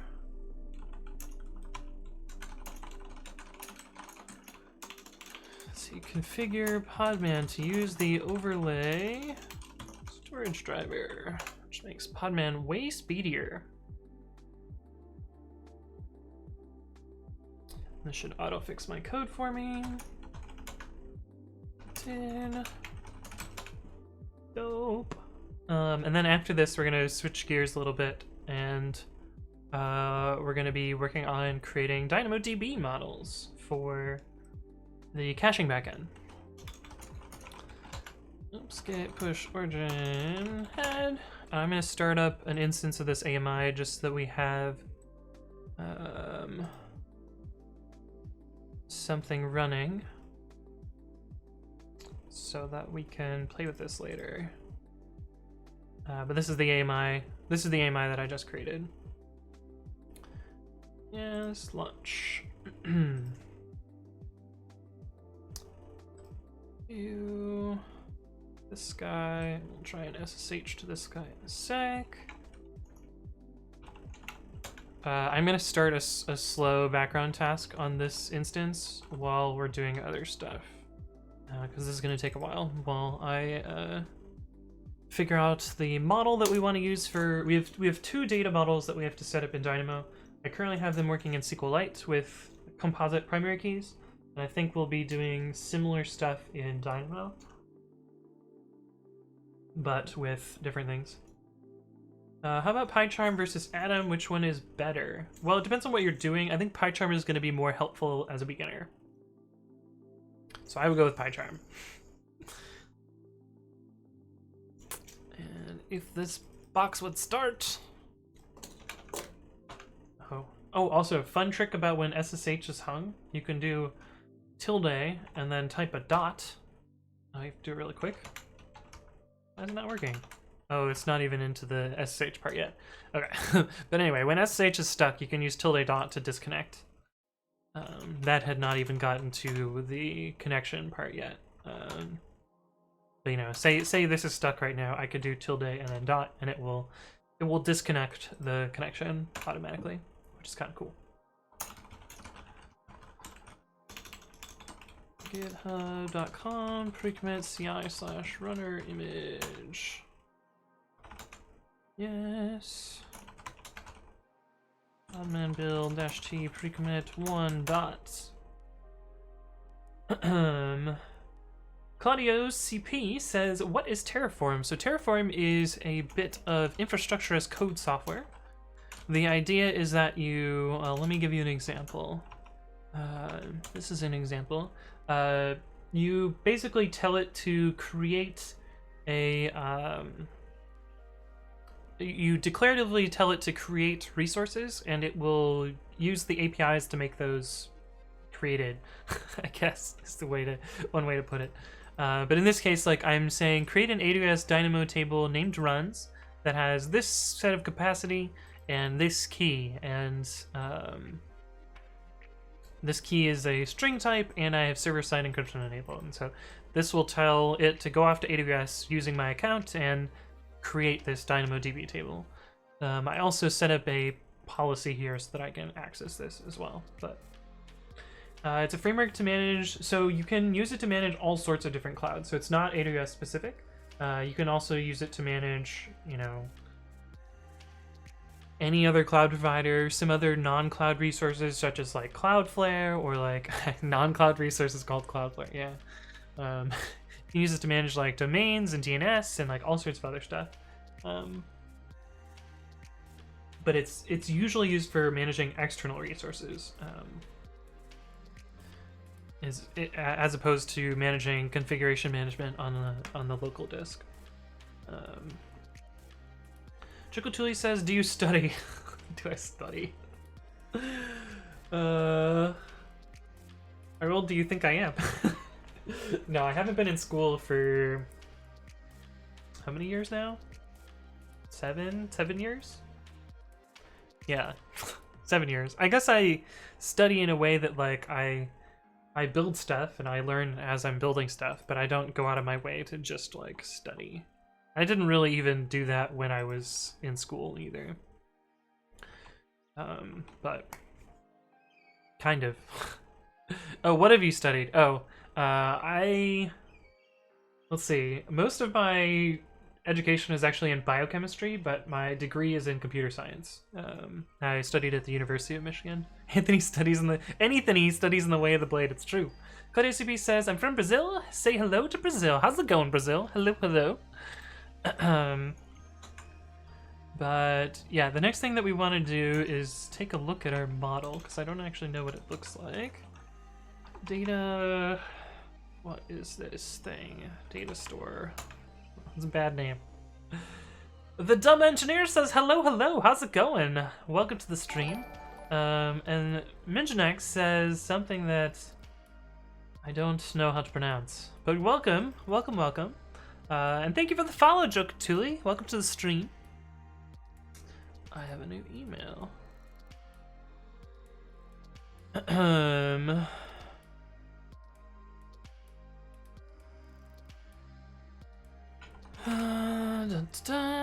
Pre-commit auto update prefers 105 versus 106.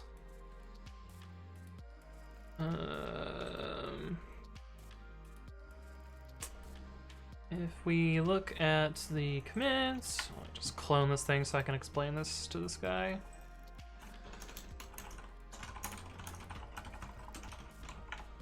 No, no. We shall get log decorate.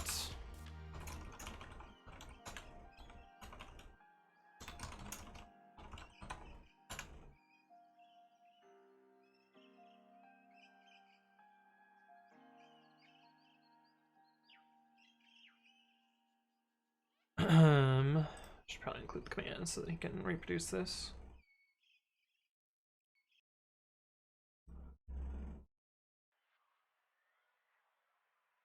The two tags are identical.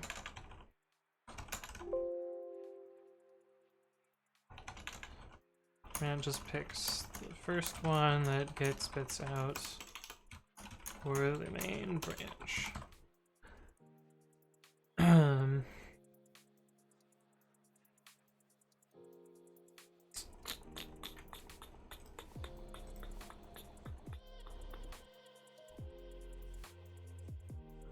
Well, not something I'd recommend. It would be nice if. Where does this guy get off? Look, I'm not gonna recommend this, but it would be nice if it did this. No, fuck off. That's not how that works. That's the opposite of how that works.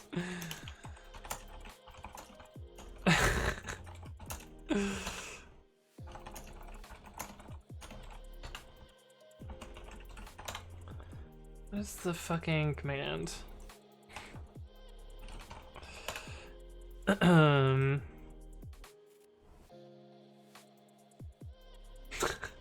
hate when people do that.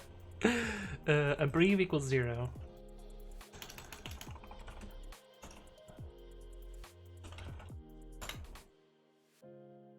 You can reproduce exactly as doing by running this command.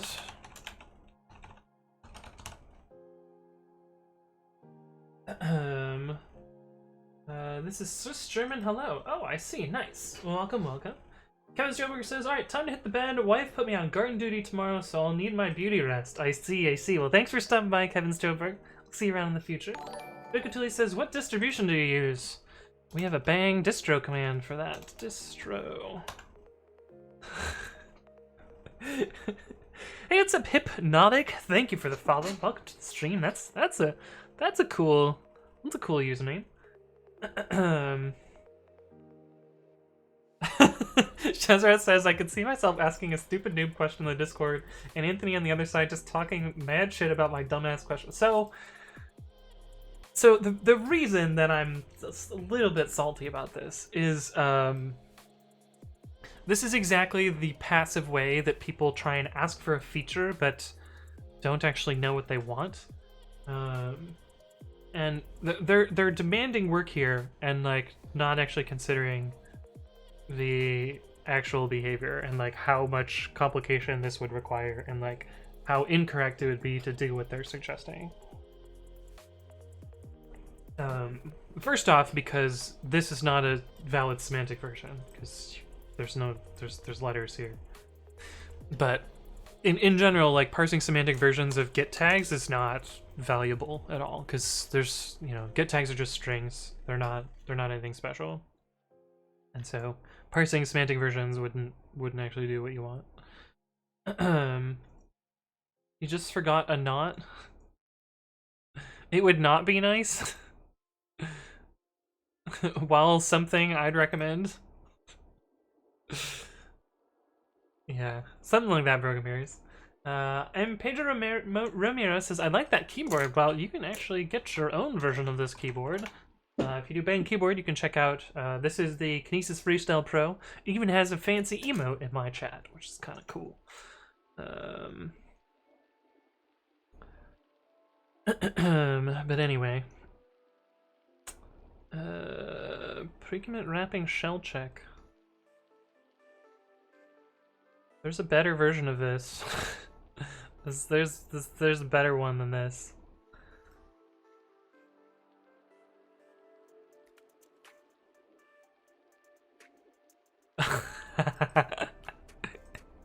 Did he really check that in? Oh my goodness. That's funny. It's from 2017. I think this might be dead. But anyway. Before recommend? Oh yeah. No, I got you. I got you. It's all good. It's all good. Oh cool, this is done building. Here I was like, oh, we're gonna finish the other thing first. Okay, so we need to do lookup based on this 3-section primary key. And I need to read up more about how partition keys work in Dynamo. Because I think what I would realistically want to do is have this as the partition key and this is the sort key. Even though I don't actually sort on this, I'm just using this to split up the shards, because this will only ever have one item in a shard. And this should never exceed 10 gigabytes, so it's not a huge deal there. And in this one, I actually think I'll do the same thing, but this will be the composite sort key. Something like that. Partition key. Simple primary key composed of one attribute known as the partition key. Attributes in Dynamo are similar in many ways to fields or columns in other databases.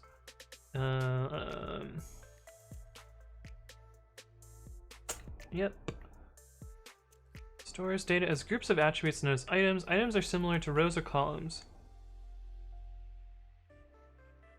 Dynamo stores and retrieves each item based on the primary key value, which must be unique. Items are distributed across 10 gigabyte storage units called partitions.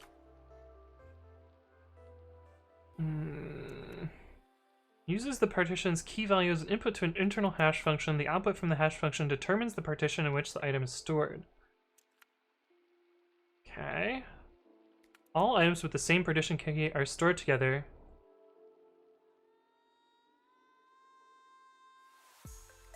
Oh, and it auto splits. That's nice.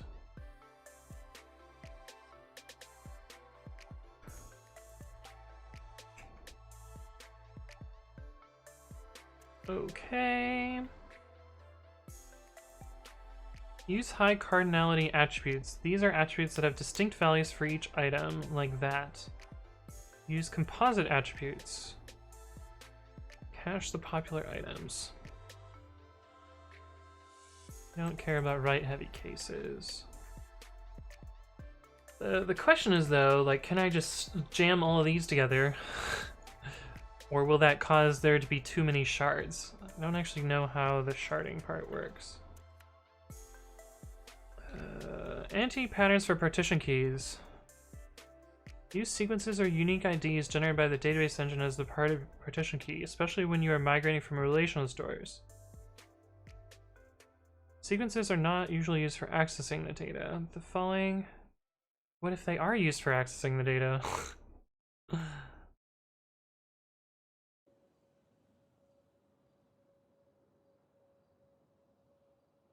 Hmm. Hmm. Hmm. Shazarot says, I wonder if Lenovo laptops are still alright. I'm looking for a full Linux laptop to buy soon. I haven't bought a laptop in a while.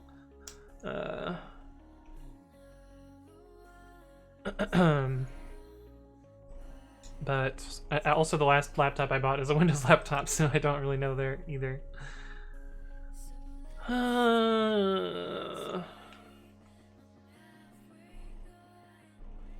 Except for scan, API operations require an equals operator on the partition key for tables and GSIs.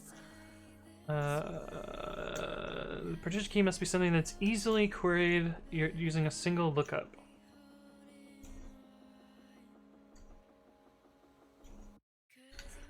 Well,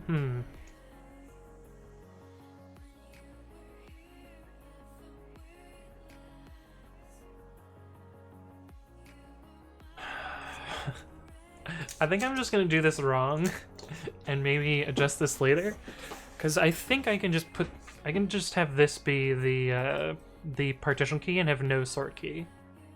I think that'll work, maybe?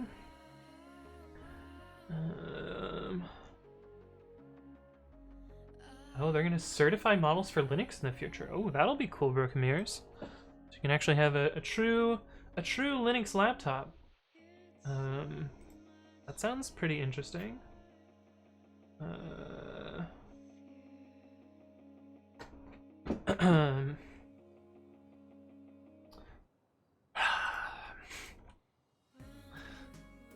Let's see, dynamo db. This will be repos.tf. We need to look at the other one that we did. Let's see, resource, AWS, dynamo db, table, repos. Name equals repos.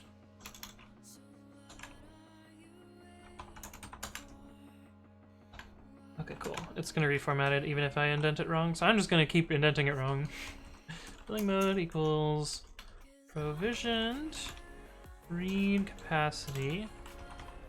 I think this is gonna be high read and low write. I'm gonna eventually set up auto-scaling for all of this, but for now, let's just do this. Equals 5. Hash key equals... what was the key here? Image repo rev. And then attribute name equals image repo rev.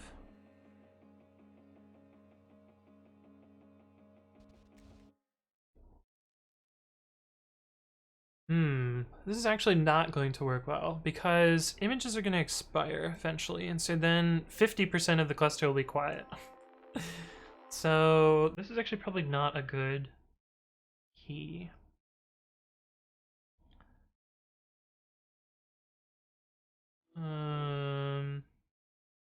But I can cross that bridge later when I get to it.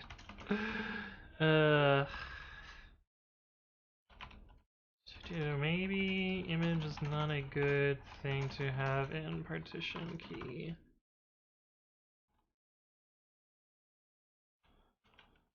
Server-side encryption enabled. It's true. Also, rev is gonna be not good either. Maybe I do repo with image rev as the partition, as the sort key.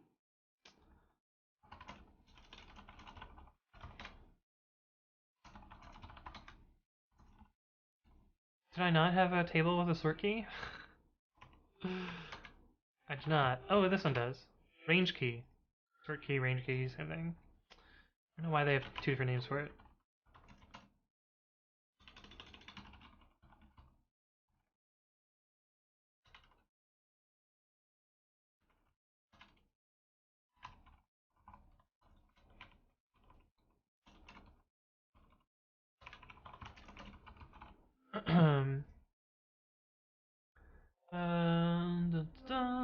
what's up, outdated version? Hello, hello. Jim says, the new model is pretty low-key. Surely it can game, but it can also be a good work computer. The AMD version comes with a Ryzen 7 with 16 threads. Oh, I see. You're talking about the Omen. Voidor says, are you good at competitive programming? I've... Yes and no. The only, like, competitive programming I've done is Advent of Code, which isn't super competitive. It's kind of, you know, fun. Fun programming. But I was, you know, I got points a few days last year. But I don't know. I think if I like actually did competitive programming, like practice for it and worked at it, I think I would be decent at it. I guess, maybe.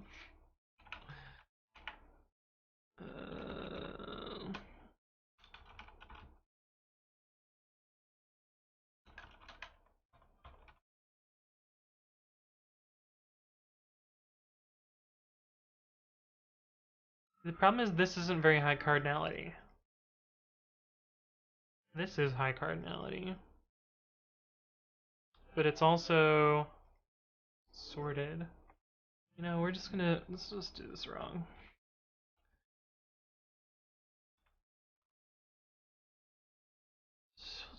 We'll just do this wrong, and I can always adjust it later. Once somebody that knows what they're actually doing can help me with this. Twitter says, is it even a good, worthwhile skill in your opinion? I don't know, you don't really use it. I mean, it's good to, like, be able to think quickly about problems and solve them, but sometimes you have to think, like, more broadly about better solutions to problems, and sometimes, you know, the quick solution is not a good answer. I don't know. I don't know whether it's a good skill or not. It's fun. That's certainly an aspect of it. Okay. Block of type resources not expected here. Right, this is resource. Did you mean resource? Indeed I did.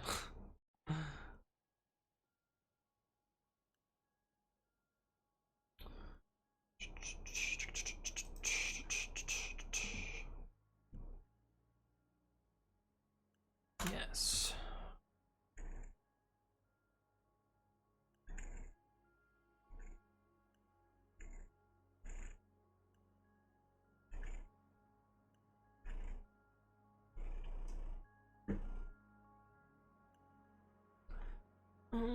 Has the music stopped or is it just quiet? It's kind of quiet. Oh, this is just a quiet part of the song, I guess. James says, does anyone have experience with Flutter? I do not, but there's usually someone in chat that has worked with Flutter. This has a massive primary key. Role runner. Let's give it access to that resource. Yes, I am role policy attachment. Runner. Repos read write. Role equals I am role.runner.name policy. Rn equals alias. I am policy dot repos read write dot rn. We also need dynamo.db ems.tf.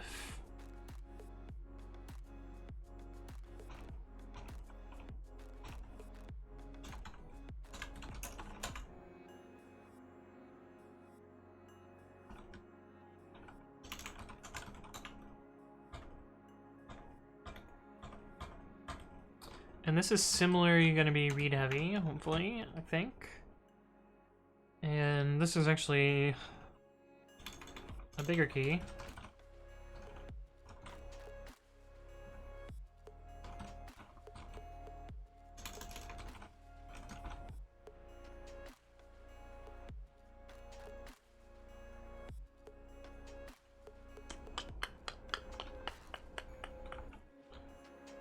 And then role runner.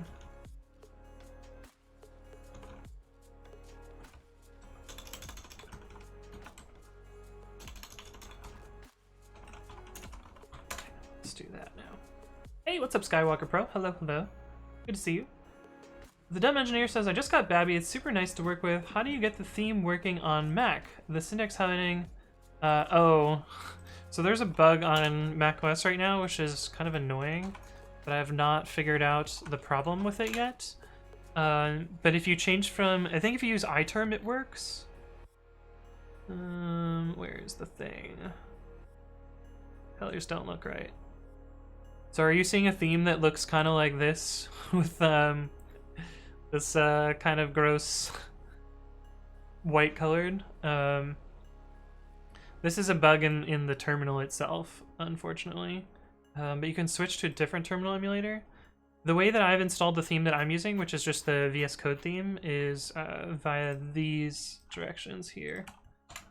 But if you switch from terminal to iTerm, it should work better, if I remember correctly. Yeah, Shaz, it works fine for you because so that's the shell. I'm talking about the actual terminal. GNOME terminal supports the color changing fine, but Apple's terminal does not. I would show you, but I accidentally unplugged my I unplugged my Mac server while I was setting up my lighting for my stream, because I thought it was my lamp, but it was very much not my lamp. Okay, cool. But this is set up now, so we should be able to go to here. Data store dynamo.py.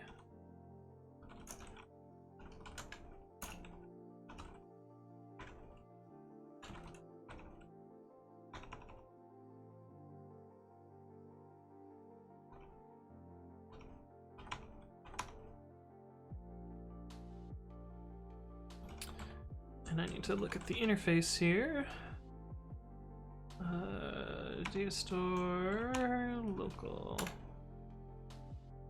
So we have this API, we have this API, we have this API, we have this API, and we need some of these imports. We don't need context-lib or JSON or SQLite or generator. Those are the APIs we're implementing, and this is how we use Bodo. Import Bodo3, DynamoDB equals Bodo3.resource, DynamoDB, repos equals DynamoDB.table repos, and ems equals DynamoDB.table ems. And I actually have to pee, so I'm going to be right back. I will see you guys in a sec. Hey, what's up, Schroner and Off the Band? Hello, hello. Unplugged the lamp server. Yeah, it's true, Pokemirs. It's true. But I'll see you guys in a sec.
Alright, I'm back.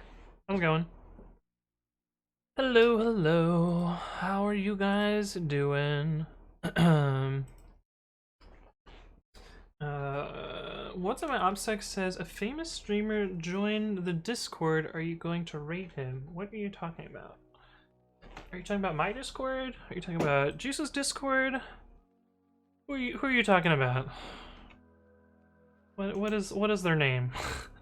how are they famous? Is it like fucking Michael Reeves? Priocte. I'm not familiar with them. But I'm also not super familiar with Priocte. They've been in my stream before. What do you mean, streamer? How do you know who they? What is their Twitch? What are you talking about? Not Danimal? Is that who you're talking about?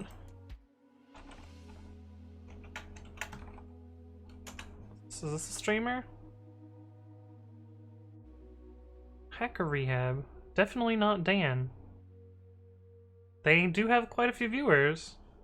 They're doing music stuff. That's cool. I didn't know they were a streamer.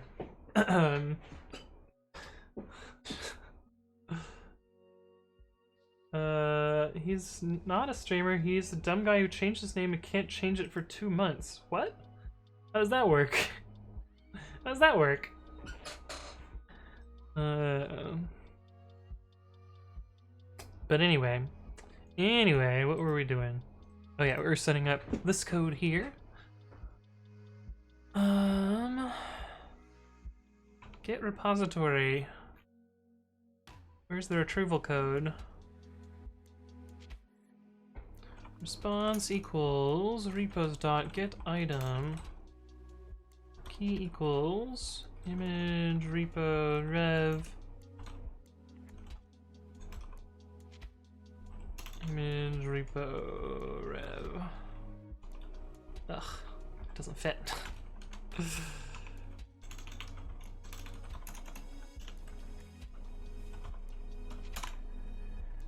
If item in response return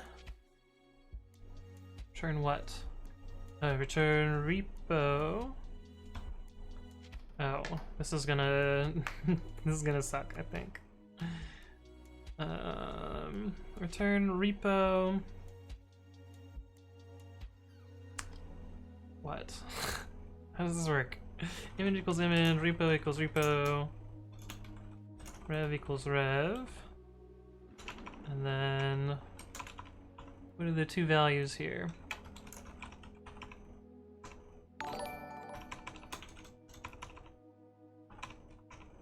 Hey, what's up, James freaking Carr? Thank you for the follow. Welcome to the stream. 20,000 Twitter followers, not that famous. Schroner says I'll bust out the red carpet for him. I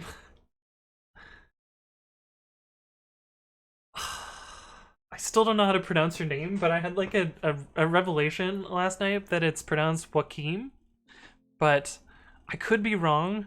Is that more close to your name? I was like falling asleep and I'm like, oh, I feel really bad that I don't know how to pronounce that one guy's name in Twitch chat. I wonder how it's pronounced. I'm like, is it Joaquim? Maybe it's Joaquim. And then I fell asleep. Is that how I pronounce it? Is that actually how I pronounce it? Man. It was me falling asleep last night. That's what I was thinking about. But anyway. James freaking Carr says howdy. Hello, hello. Juicebox Hero says attack! But who is going to protect? How do we protect? This is what you think about when you're falling asleep sometimes. Sometimes. Storage key equals response item.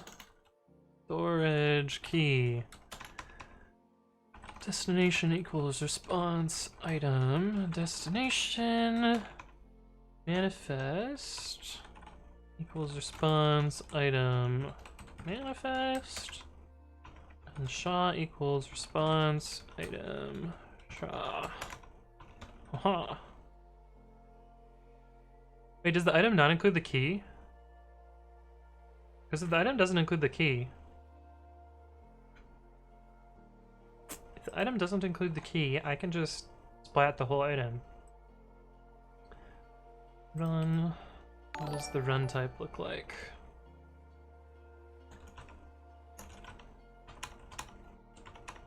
Hey, what's up, Tiny Spectacular? Thank you for the follow. Welcome to the stream. Oh, it does include the key. Okay, so I can't just splat. Perfect. That's fine. G-Spec0 says, the other night, when Anthony was falling asleep, he told me I was the best Lambda. It's true. It's true.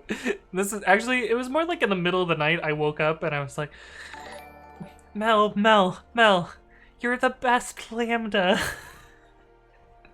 Apparently I had a dream about AWS Lambdas, and for some fucking reason, that was what my slightly out of it brain was talking about when I woke up.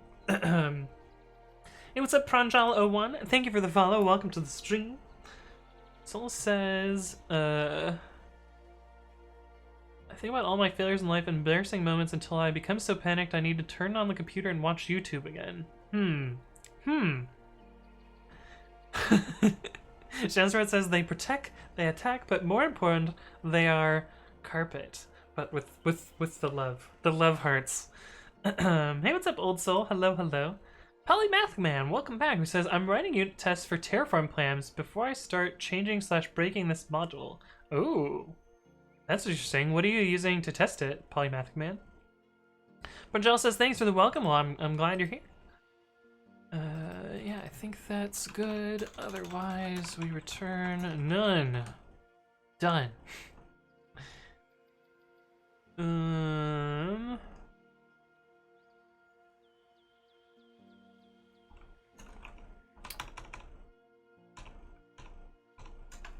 How does this work? Oh, when we just do item. That's easy.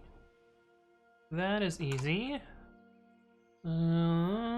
Item equals. Hey, what's up, Fingineering? Thank you for the follow. Welcome to the stream. Image repo rev. Repo.image. Repo.repo. Repo. I don't know why, but I love saying that for some dumb reason. Storage key, repo.storage key, destination, repo.destination. Hey, what's up, Asulaha? Thank you for the follow, or is it Asulaja? Thank you for the follow. Welcome to the stream. Sorry if I mispronounced your name. Let me know how I should pronounce it. Polymathic Man says Python 3 unit test of the JSON representation of the plan. Oh, I see. I see.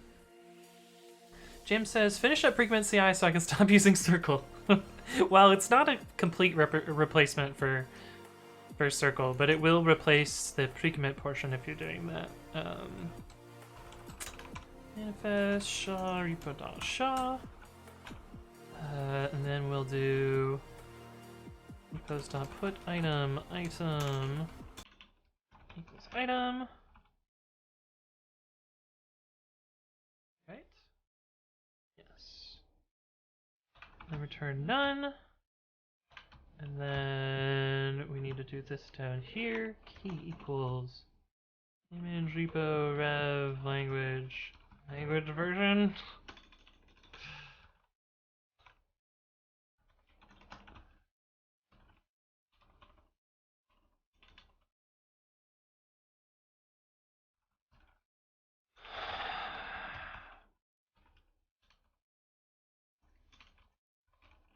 Gross.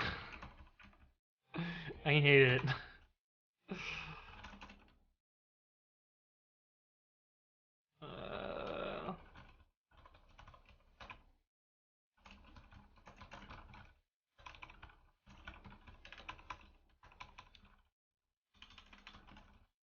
Repo.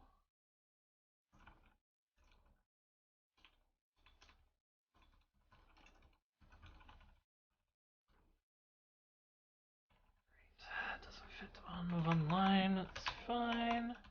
What is the rest of the data structure for env?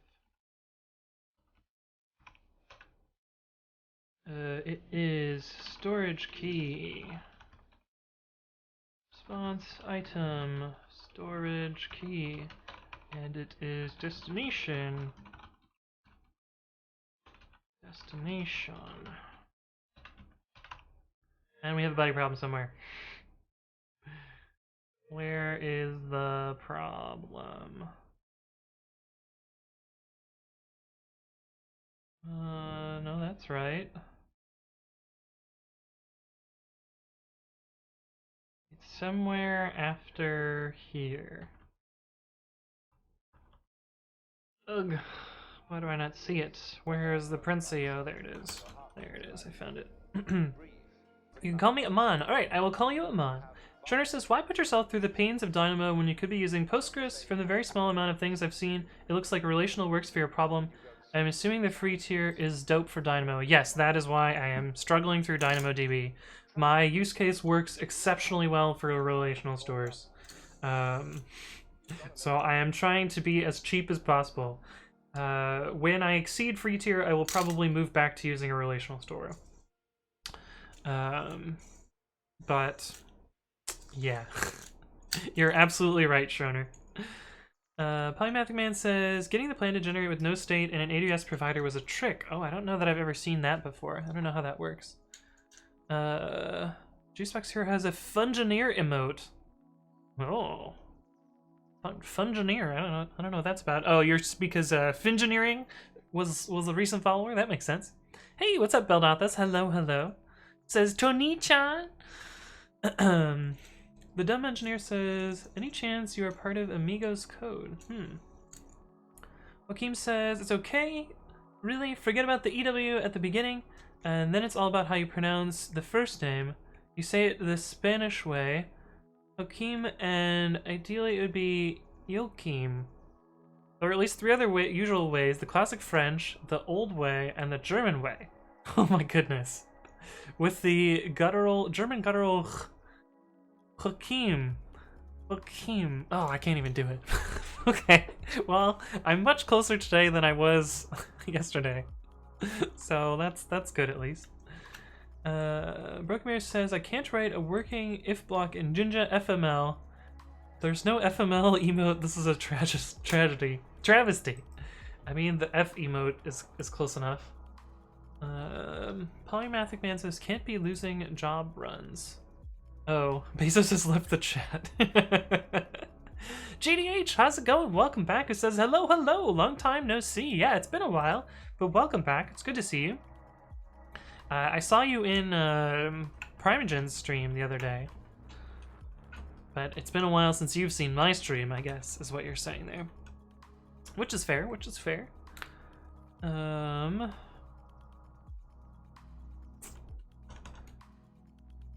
But, yes. Item equals... Oh, this is not gonna fit on one line, is it? It is not. It is not. It's fine. We can do this little trick here. But then this doesn't save us any lines, so we might as well just inline it here. Image repo rev language version. Storage key, env.storage key, and then destination, env.destination. And then env.put item equals item. And it's possible that this code works. Except I forgot to do else return none to make my pie happy.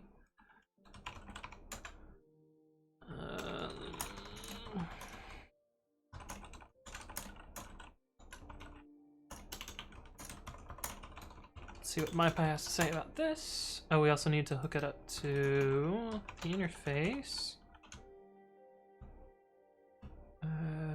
Down here.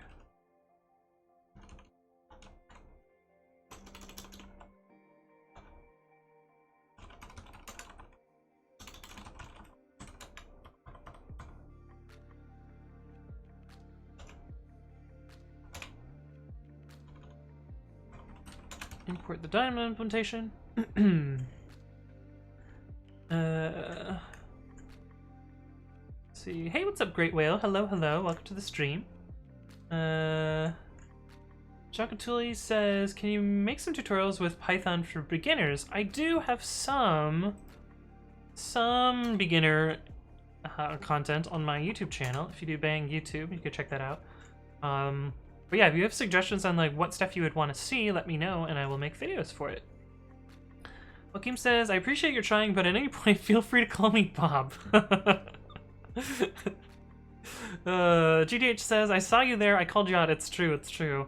Ethan has found my personal website and this hilarious photo of me, which actually, you know, my hair is not all that different from this photo now.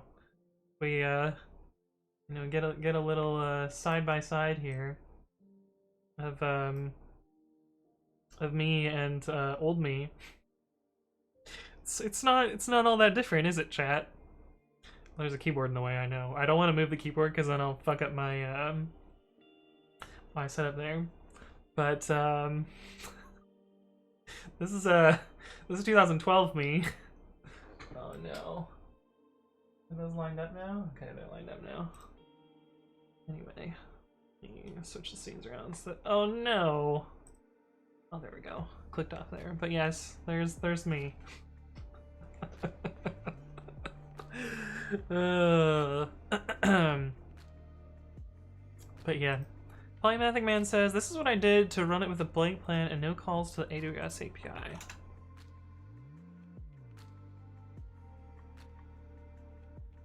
Oh, that's cool. I didn't know that was a thing. That's nice. Bergmere says, oh my god, I was testing the wrong route, FMLX2. Oh no, time for a new profile photo. I don't think that's gonna happen. Alpha Band says, have you ever coded in Go? Yeah, I've written quite a bunch of Go. I haven't written any Go in a while, though. Zilla says, that picture is still the default for the recruiters that you send my way. What? Oh, because it's still my Gmail. It's probably still my Gmail profile photo, because I haven't changed that. Yeah, it is still my Gmail profile photo. That's funny. That's funny. Juice says, please don't show me this.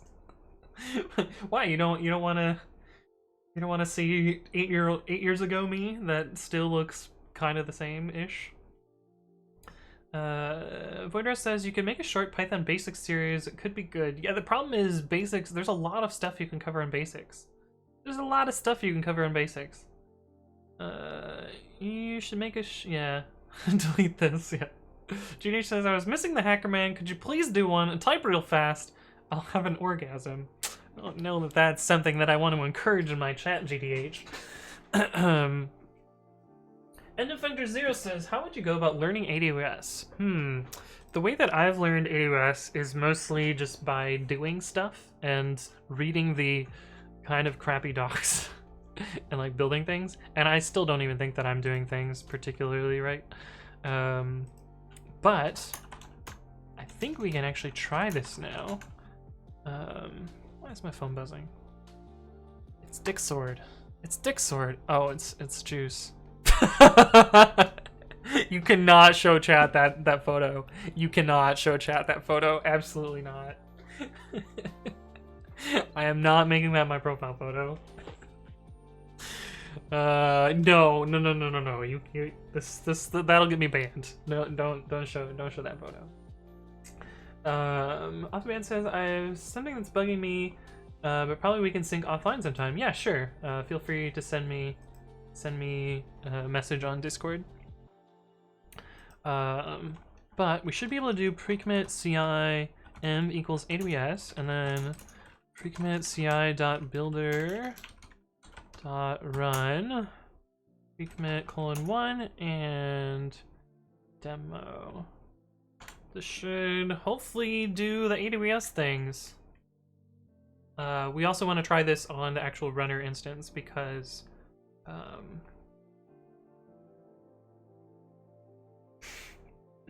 well then. Which thing was this doing? envs.getItem. Runs. No, envs dynamo. Data store dynamo. It's like, why does this not match up properly? Just can unban, it's okay. She cannot. She does not handle that stuff. This is somehow. Oh, I see what I did. Oh, I see what I did. There's an extra underscore there. I got it right here though. That's weird. Okay, let's try it again. Hopefully with fewer typos. Whoever says, why is Basil so freaking rich? Because he runs Amazon. That's why he's so freaking rich. But it should have already done some dynamo stuff here, so I think this is successful. Dynamo to be. Oh no, I triggered the middle click bug again. It's such a dumb bug. Hate it. I hate it. Hey, what's up, ChinmayDBAG? Thank you for the follow. Welcome to the stream. Hopefully you're doing well. Tables. Tables.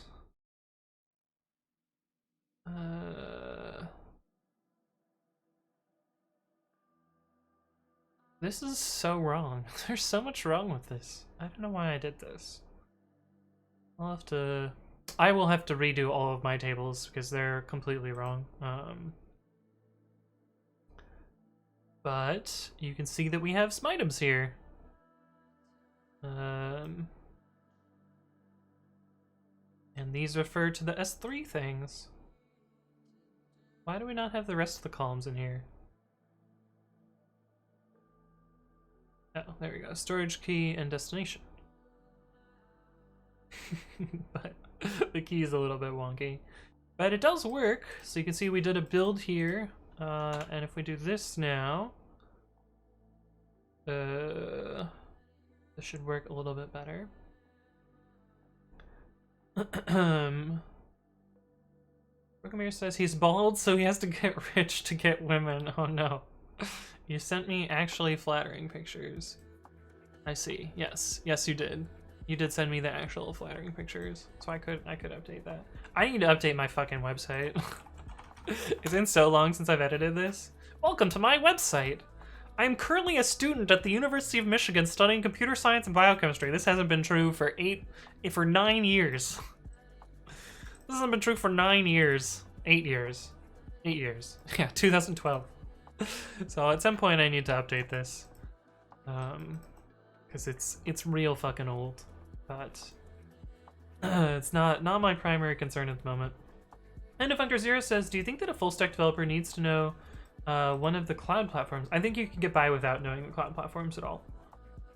I think most full stack engineers that I know don't know jack all about any of the cloud platforms, and that's okay. Have chat choose between the two.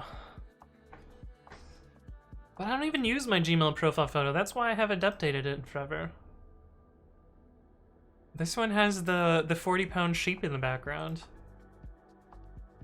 I did set one of them as my Facebook profile photo already, so that's something, right? Right? Ethan says, this took way too long, but I couldn't resist. Oh no.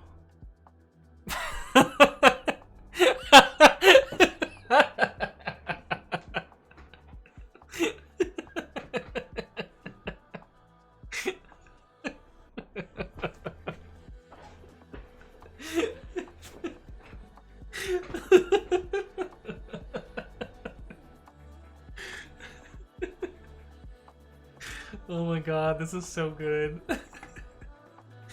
Did you post this in the memes channel too?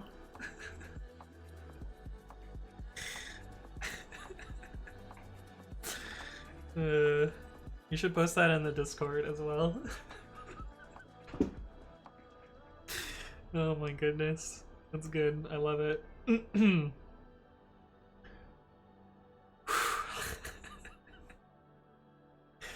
Latest things, Ken. Pre-commit.ci is just a complicated Ken. I mean, probably, kind of. Polymatic Man says, so pre-commit.ci publishes to GitHub Pages, so the current website is hosted on GitHub Pages. This is published from GitHub Pages, yes. But the actual backend stuff will not be in GitHub Pages. El Papa Pig says, bro, yeah. It's pretty fucking funny. You were laughing too hard? How could I? It was very good. It was very good. It was very good. I approve of this meme. But yeah, this works. I guess now I mean, this works, so let's commit it. Well, it works. Git commit. Oh, we should try native, yes. Of course.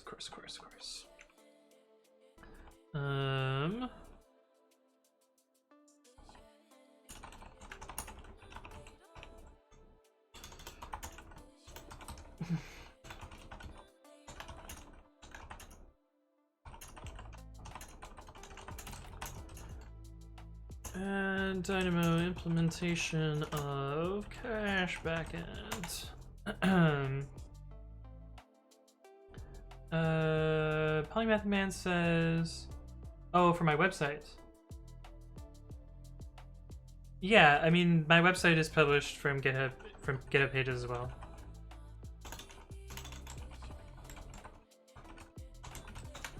Oh, it'd be great if I could spell my own domain. But yeah, this writes to GitHub Pages. It's actually a multi-step pipeline, I think, through GitHub Actions. Yeah. Oh, I can change this now. I can get rid of this real master shenanigans because GitHub finally made it so you can have non-default branch GitHub pages. I could do that.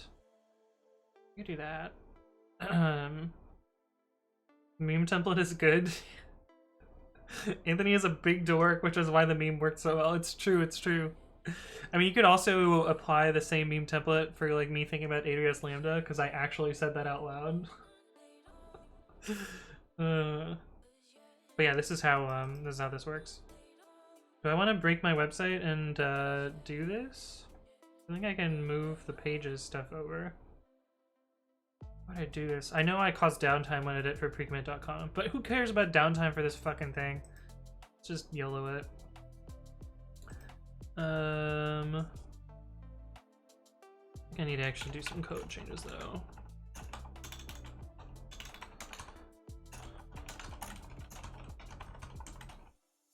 Satilli/AnthonySatilli.com.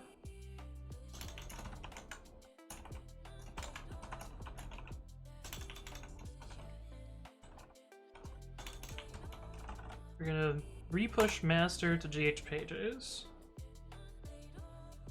The destination you provide is not a full ref name.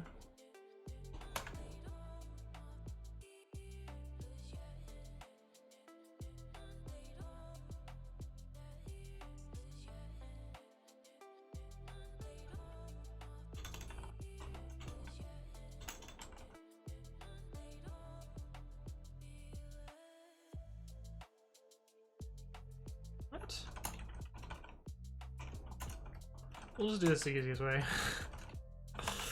I know this works. I don't know what the fuck this was mad about. Oh, I should have just taken this hint. That would have worked. Okay, so we pushed to GH pages. Now we need to what? We need to change the GH pages branch to be GH pages.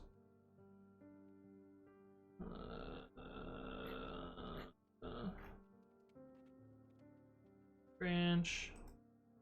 Oh, you can do pages from non-root now? Oh, that's so dope. GH pages. Save. And now should still work. Okay. And now I should be able to do. Oh, I should be able to change the default branch to master. Branches master update, yes. And then I should be able to what?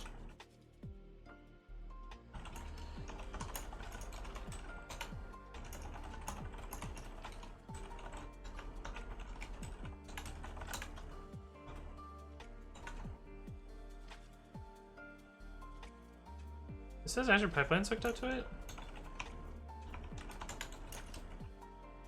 How is this working?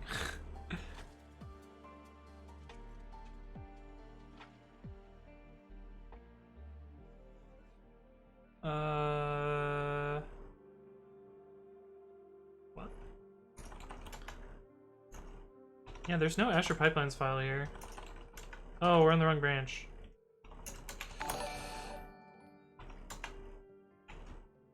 Hey, what's up?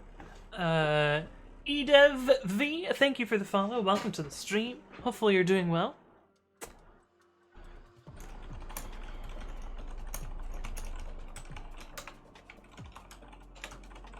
Okay, this looks more right. I think we can actually get rid of this. There we go. Now it's the right value there. And there's an Azure Pipelines. Cool. Real master to master. I forgot to get add. Turner says, it's Friday, you gotta break something. It's true, it's true. Ethan says, I was thinking about doing the Lambda thing, but I had already committed to Joaquim. Yeah. It's pretty good, it's pretty good. G says, I learned a while ago, when I don't hear from Anthony for a day, it's 99.99% likely he is coding. He's coding at 0.01% likely he is talking to other girls. That sentence was a train wreck. Wait, where did the 0.01% happen come from? What other girls am I talking to, Juice? Hey, what's up, Bismarck? Hello, hello. Bezos is worth 196 billion. That's a big number.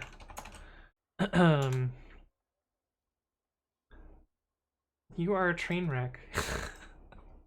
You don't have to go there and say real things like that, Juice. Gosh, chat doesn't have to know that I'm a train wreck. We're putting on a show here. Git push origin head to master -f. Force push and master, guys. Let's see if this works. So we should have the source code here now.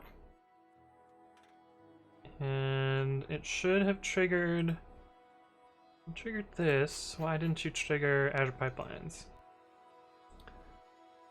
Pipelines in your region may be impacted by a live site incident. Well, it looks like it ran anyway, so... It's literally just to run pre-commit. Cool, so this will be completely replaced by pre-commit.ci. Dope, love it. Bismarck says, have you considered applying to AI? Is this the self-driving car thing? No, I have not. I also haven't considered applying to anything else. If Anthony is a train wreck, I'm the American railway system. What is that supposed to mean? What is that supposed to mean? You're incomplete and not doing your job? Okay, we ran the push. Love this broken thing here. Did we actually update any code here? One file changed, one insertion, one deletion. What changed? What changed? Where's the little branches thing? Where's the branches drop down? Deployed to GitHub pages 1 minute ago. Oh, just updated this. Nice. Okay. That looks like it's working. And is my website down? Hey, that's still working. Cool. So that means I can delete this old branch. Real master. Nice. Nice, nice, nice. AI should be grammar AI. I think there is another I think there is a grammar AI, isn't there?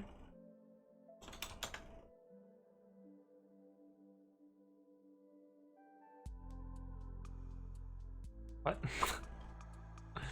Some forum. Never mind, I thought it was a company.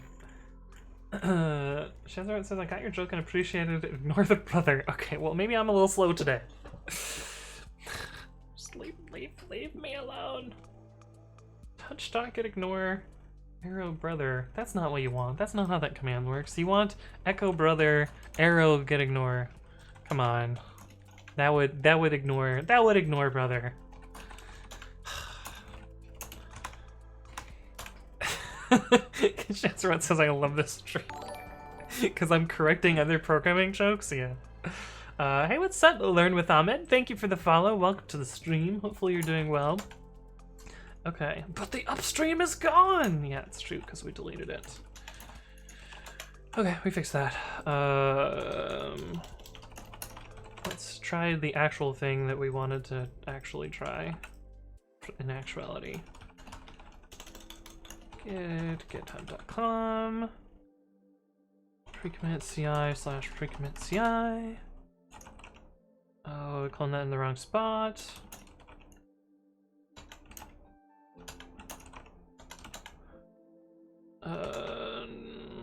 Curl. I really just need to make a fucking script for this. We're gonna make a script for this.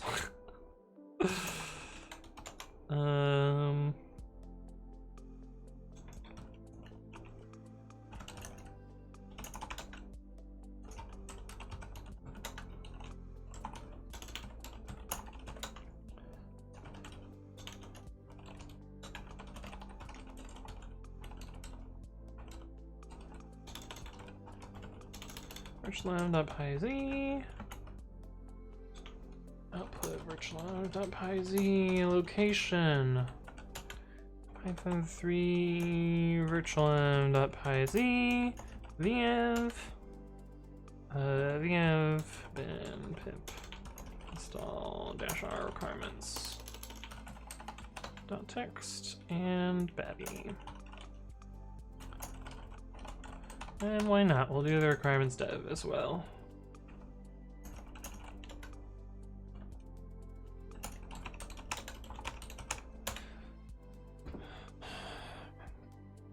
Cool. Valsbert says, touch brother. Dance game, yeah. To be fair, I just make a new file in VS Code in the directory that's open. I don't bother with the command line stuff much. Yeah, you should use the command line. Okay, that works fine. But also we're gonna pip install requirements tools because we use that quite a lot in this environment. Okay, but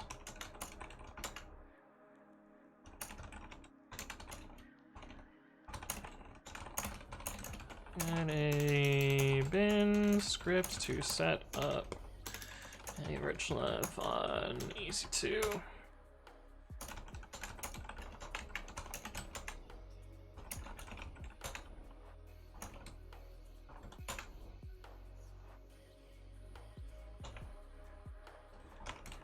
There we go.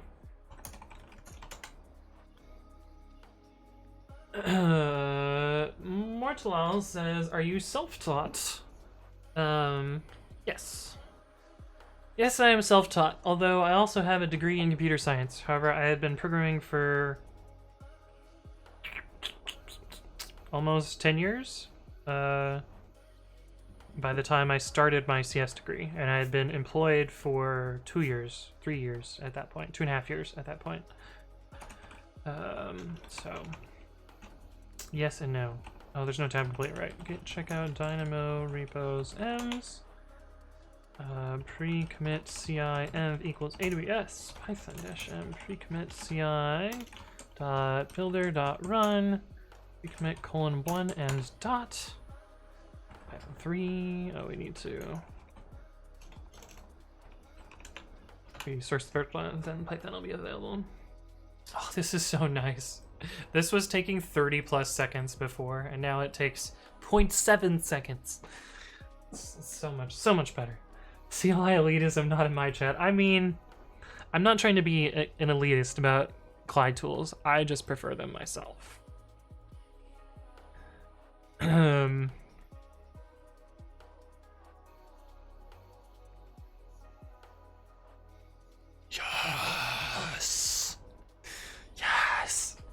Juice just sent me a screenshot from Jira. Wait, can you share the screenshot in chat, Juice, so it's not just me showing your Jira tickets? Oh, but it's so good. So good.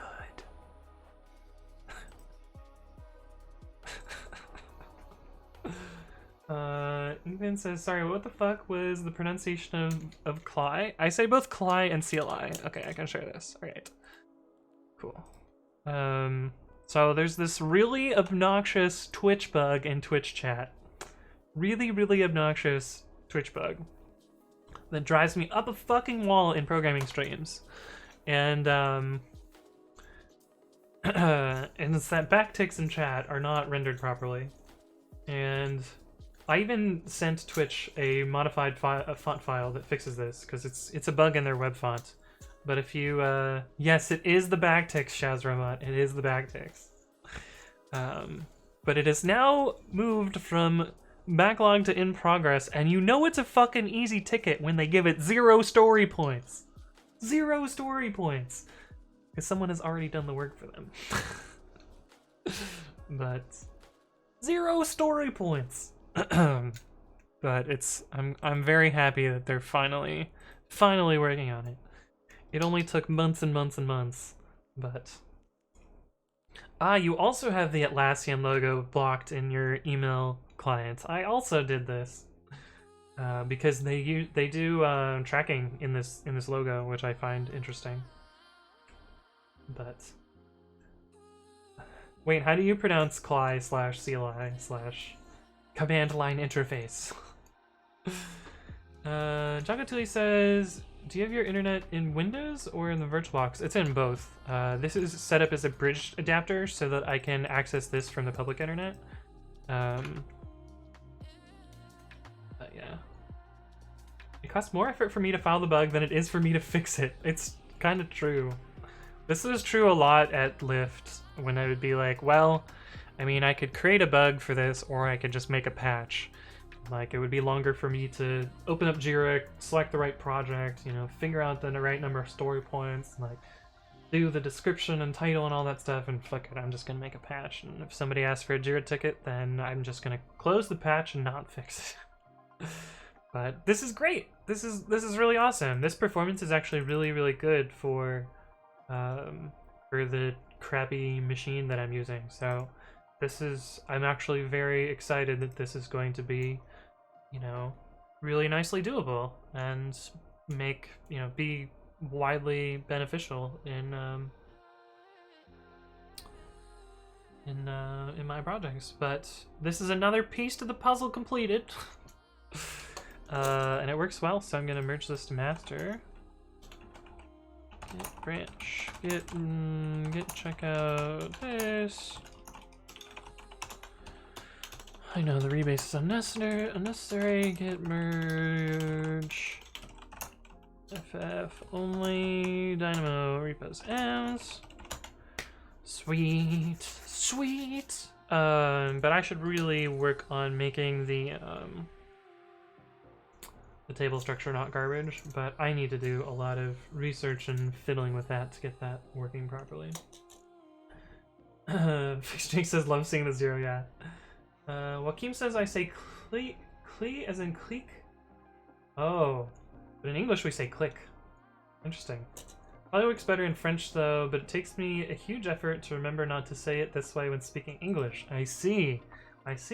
Oswald says, I fixed a typo in the AWS CDK, but had to log a ticket before opening a PR. Ugh. Yeah, this is why I don't contribute to AWS stuff anymore. Actually, that's not why I don't contribute to AWS stuff anymore. You guys want to see the reason I don't contribute to AWS stuff anymore? Show you exactly why I don't contribute to AWS stuff anymore, and it's fucking bullshit. Author me, I don't know why that's off screen. Closed. This one. Where this one? This was another great example. I made a 1 character change fix here by adding an S here, because this is a typo. 1 character change, and then I waited for 1.5 months. Wait, I eventually closed it a year later. I was just like, fuck it. Well, not quite a year, almost a year later. I was just like, whatever, fuck it, I'm not gonna help them there. But this is the reason that I have decided to no longer contribute to AWS stuff. This was a patch that I made in March of 2019 to allow a newer version of PyYAML. And it's a very simple patch. It enables the upper bound to change if it's not Python 2.6. And basically, you know, a small patch that does that. And I had done a similar patch which had been accepted in July of 2018, almost a year earlier. And lots of people were like, yeah, this patch is awesome, thumbs up, ship it. And someone had approved it. I pinged maintainers that were like, hey, is this good? Can we merge this? A month after creation. Someone else was like, this is a good change. How do we merge this? I pinged more people. Pinged some other people. Nobody's fucking looking at this for some reason. Forever and ever and ever. And then it turns out that one of the people that I pinged took my patch and then fucking just contributed it themselves. Like, what the fuck? What the fuck? And I was like, I've had this PR open for months. I'm like, this is fucking bullshit. But anyway, this is why I don't. And here, you guys can look at the links if you want. This is why I don't try and help the AWS projects open source stuff anymore, because fuck this noise. It's fucking dumb. The worst is I know this guy. He works on pip and other stuff. Like he's pretty big in the Python ecosystem, and like just like kind of a fucking asshole. He got a bonus for it, right? Hey, what's up, my Micah? Yeah, it sucks, but that's what you get when you do free labor for a massive corporation. Yeah. Why would this happen? I have no fucking idea. I don't understand. Like, there's literally no reason for this. To just like blindly ignore patches for months and months and months, then re-implement them and close the patch. Like, and I'm pretty sure I put like a salty Twitter tweet at the same time, so I'm sure there's more to this on Twitter. But anyway, that's that, and that's why I don't try and fix their stuff anymore. Because one, it's not worth my time, and two, if they're just gonna rip off my contribution, like, what's the fucking point? But anyway, this is gonna be a little bit of a shorter stream today. I got what I wanted done, and I'm really hungry, and this works. So, and starting the next part of it, I need to do some research, and I need to redo my tables. 69 lines of code, nice. So I'm gonna wrap up here and do my little spiel, and then find someone to rate. But anyway, I upload my previous streams as well as educational content to YouTube, and that's youtube.com/AnthonyWritesCode.